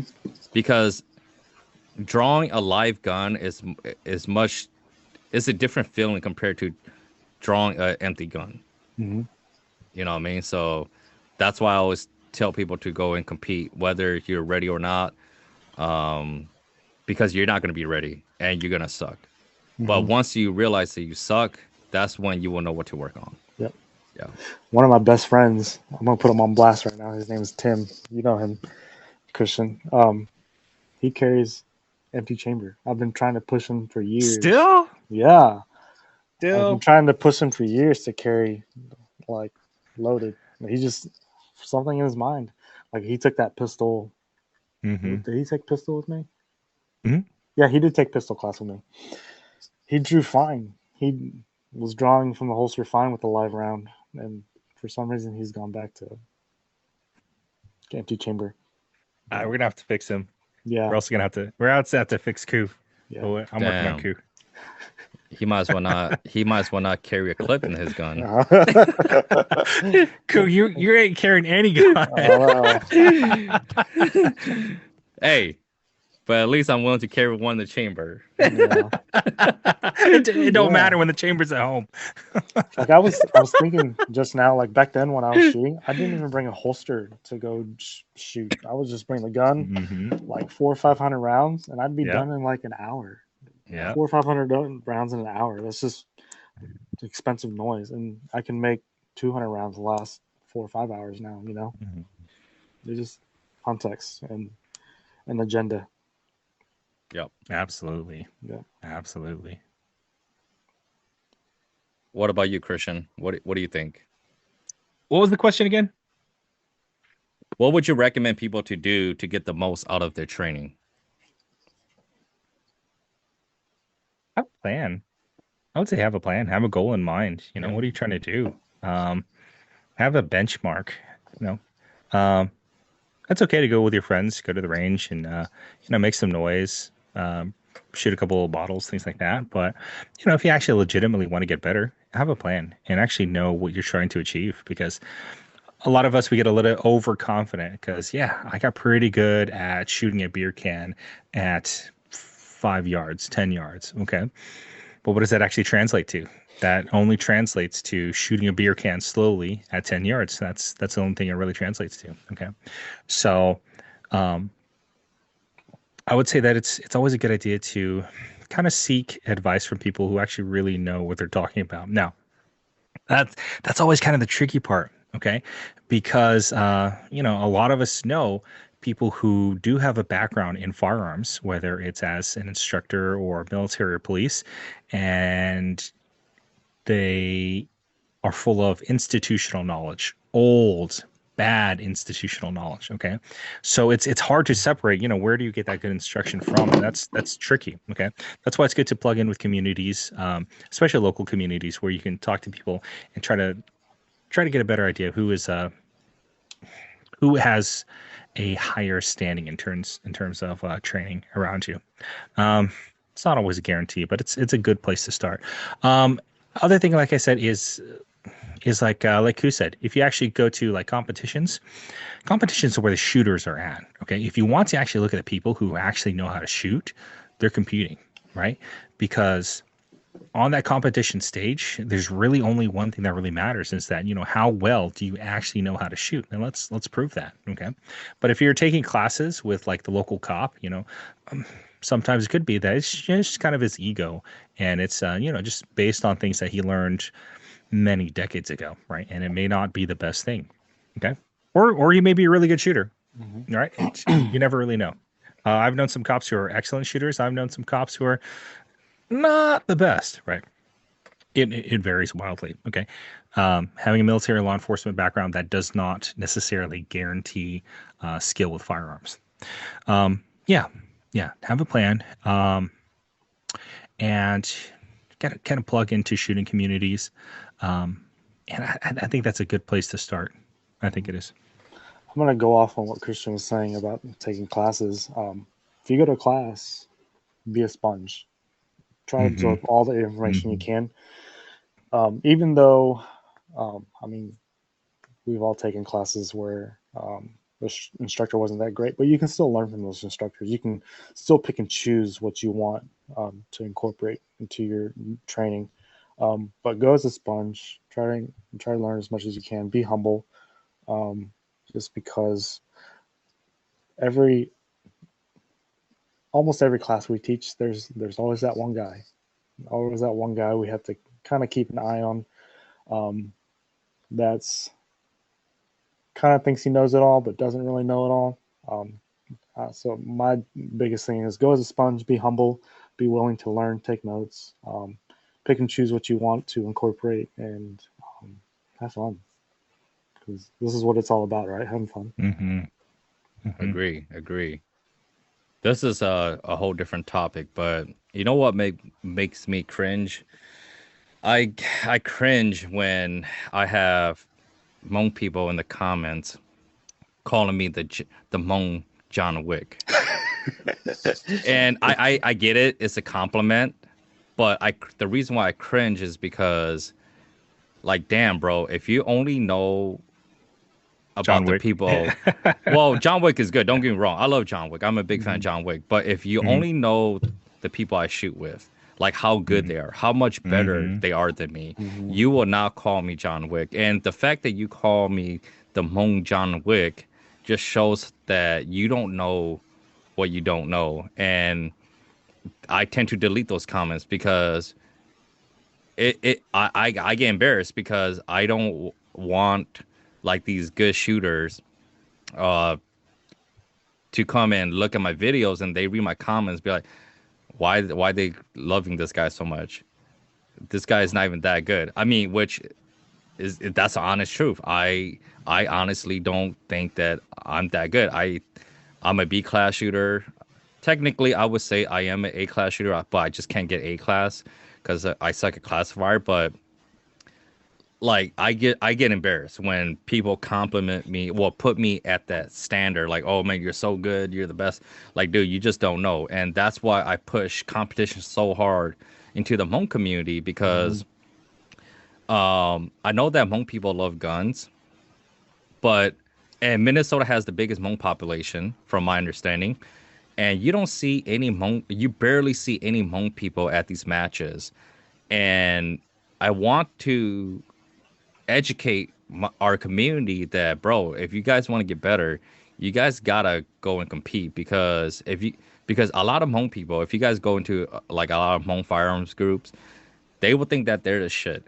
And I'm just like, dude, you guys don't know what you guys don't know, man. Mm-hmm. So I feel like our Hmong community, I feel like we're still in the caveman days, and I'm like this caveman that went out of the cave, and I ran into these other cavemen that are doing all these things that I never seen before, and I'm running back inside the cave and trying to tell everyone like, bro, we cannot compete with these other cavemen over here, or they're not Mm-hmm. even cavemen no more. They're like Roman soldiers, and Yeah, but then no one is listening to me. that's so funny. No one is not listening to me, and I'm just Yeah, and but yet they keep looking at me like I'm fucking God or something, and I'm it's like, like dude, don't call me that. Don't. It's so it's cringy, man. Like yeah, I cringe it's like when people compliment me too much. Like if you just say, oh man, good, hey, keep up the good work, great. But don't yeah. call me like Hmong John Wick. Don't say, oh, you're the best shooter, because I'm not. And I don't blame them to not know what they don't know, but at the same time, I wish that our community will realize that we need a lot of work.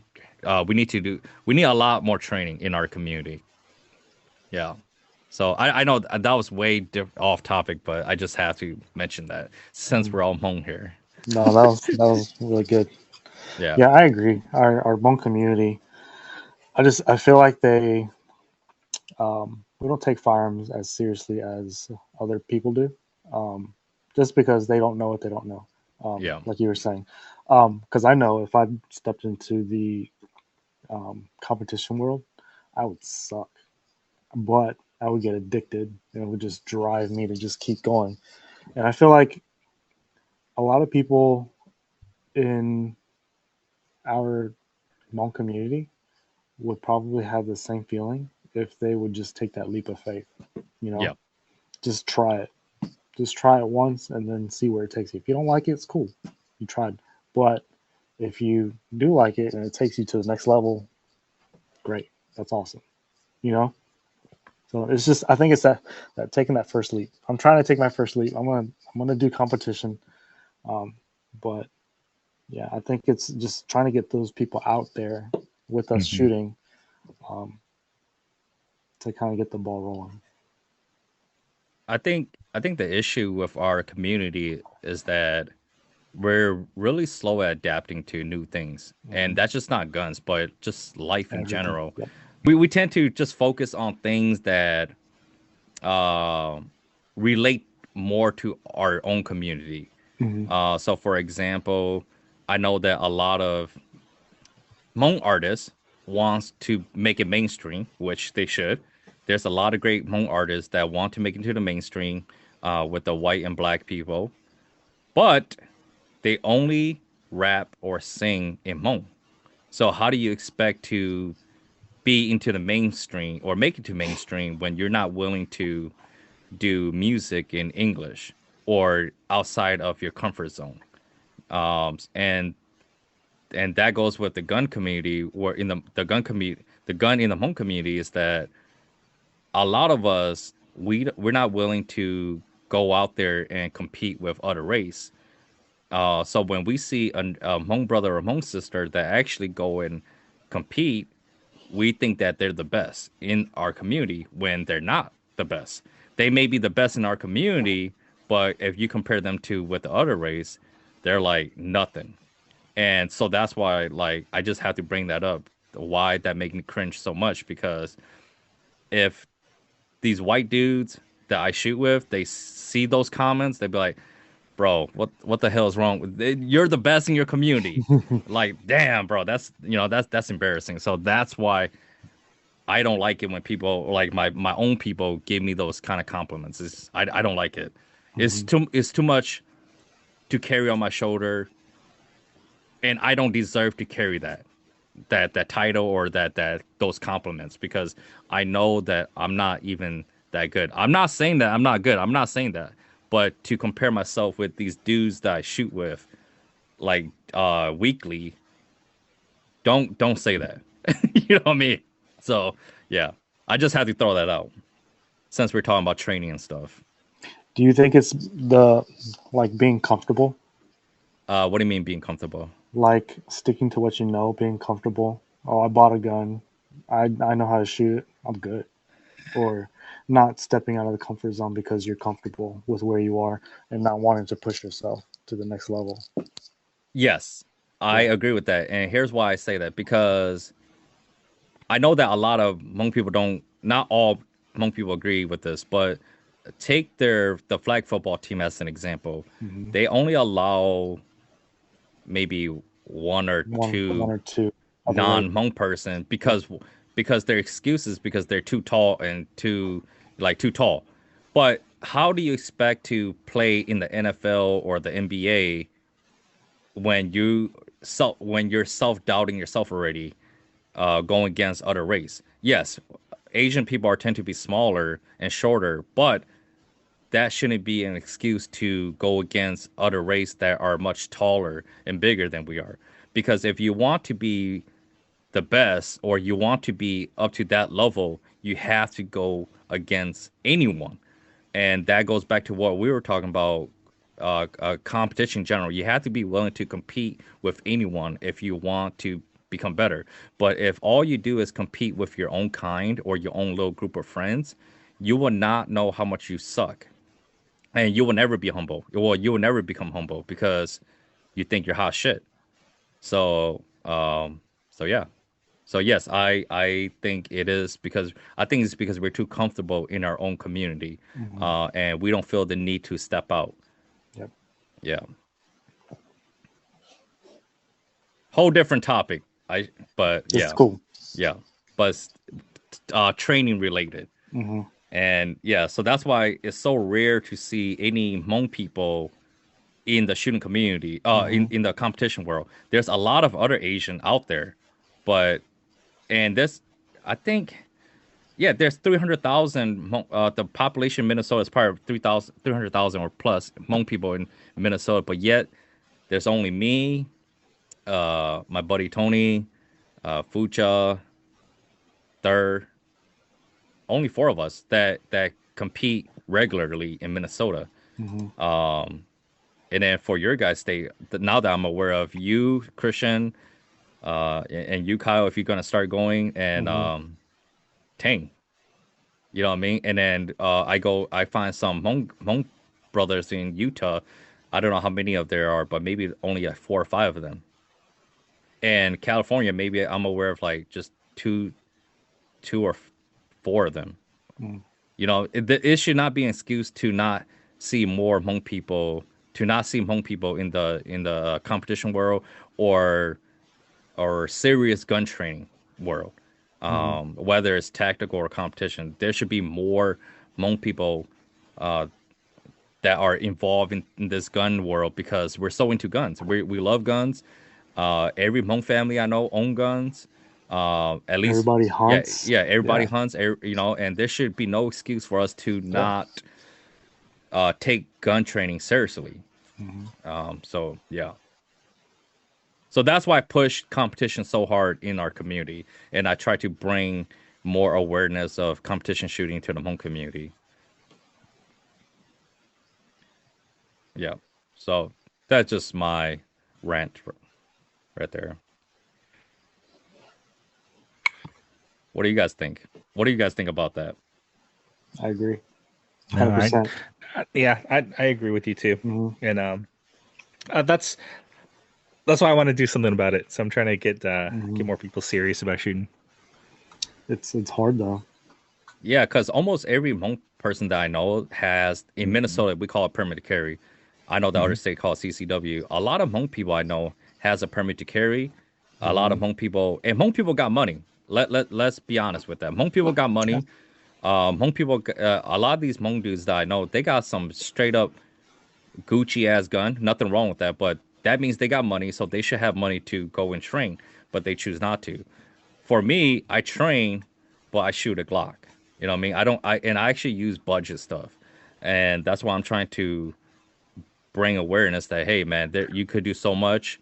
I wish that we, um, yes, I Who? get it. Where's these Hmong guys with Gucci guns? I haven't seen them yet. Uh, I used to be in this group called Home Firearms. I haven't seen any Gucci guns in there.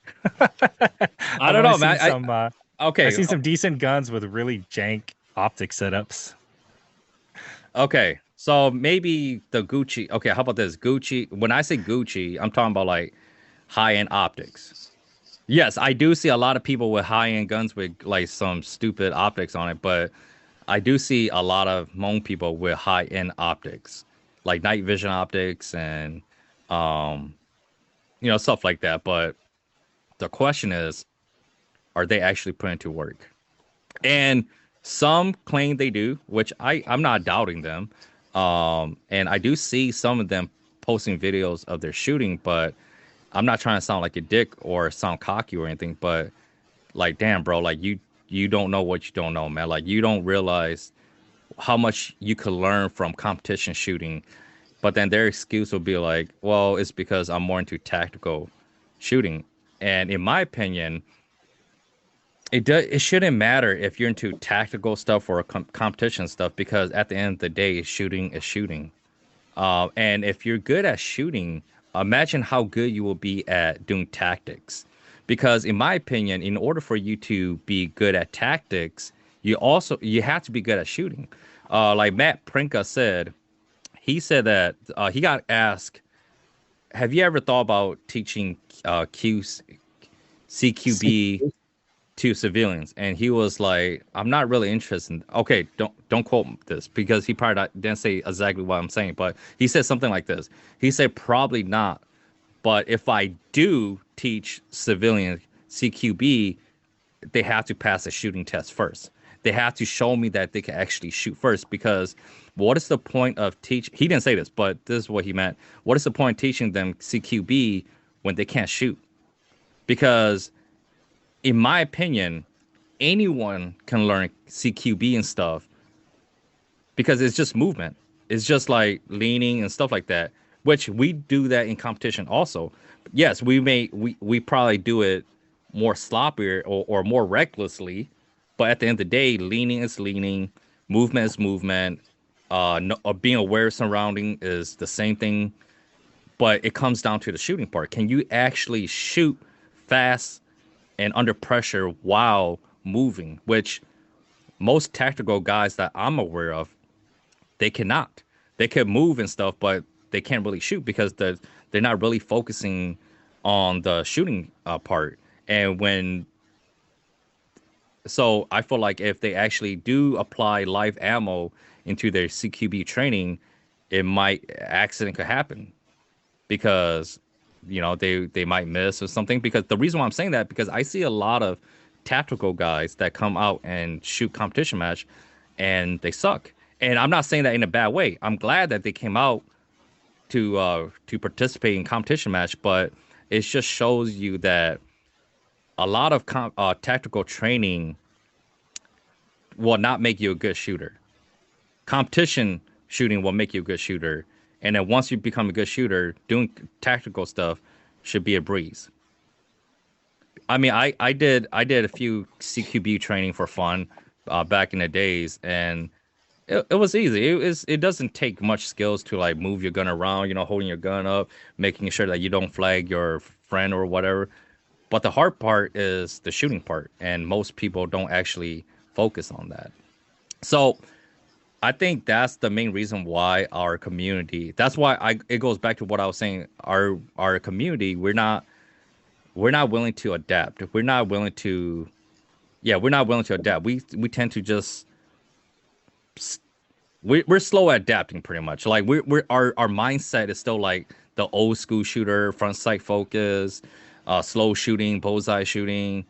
And I think a lot of us, not all of us, but a lot of us, we tend to find competition as just gaming. Like you said, Christian, when we use the word gaming, it doesn't sound cool enough. So we don't want to be a part of that.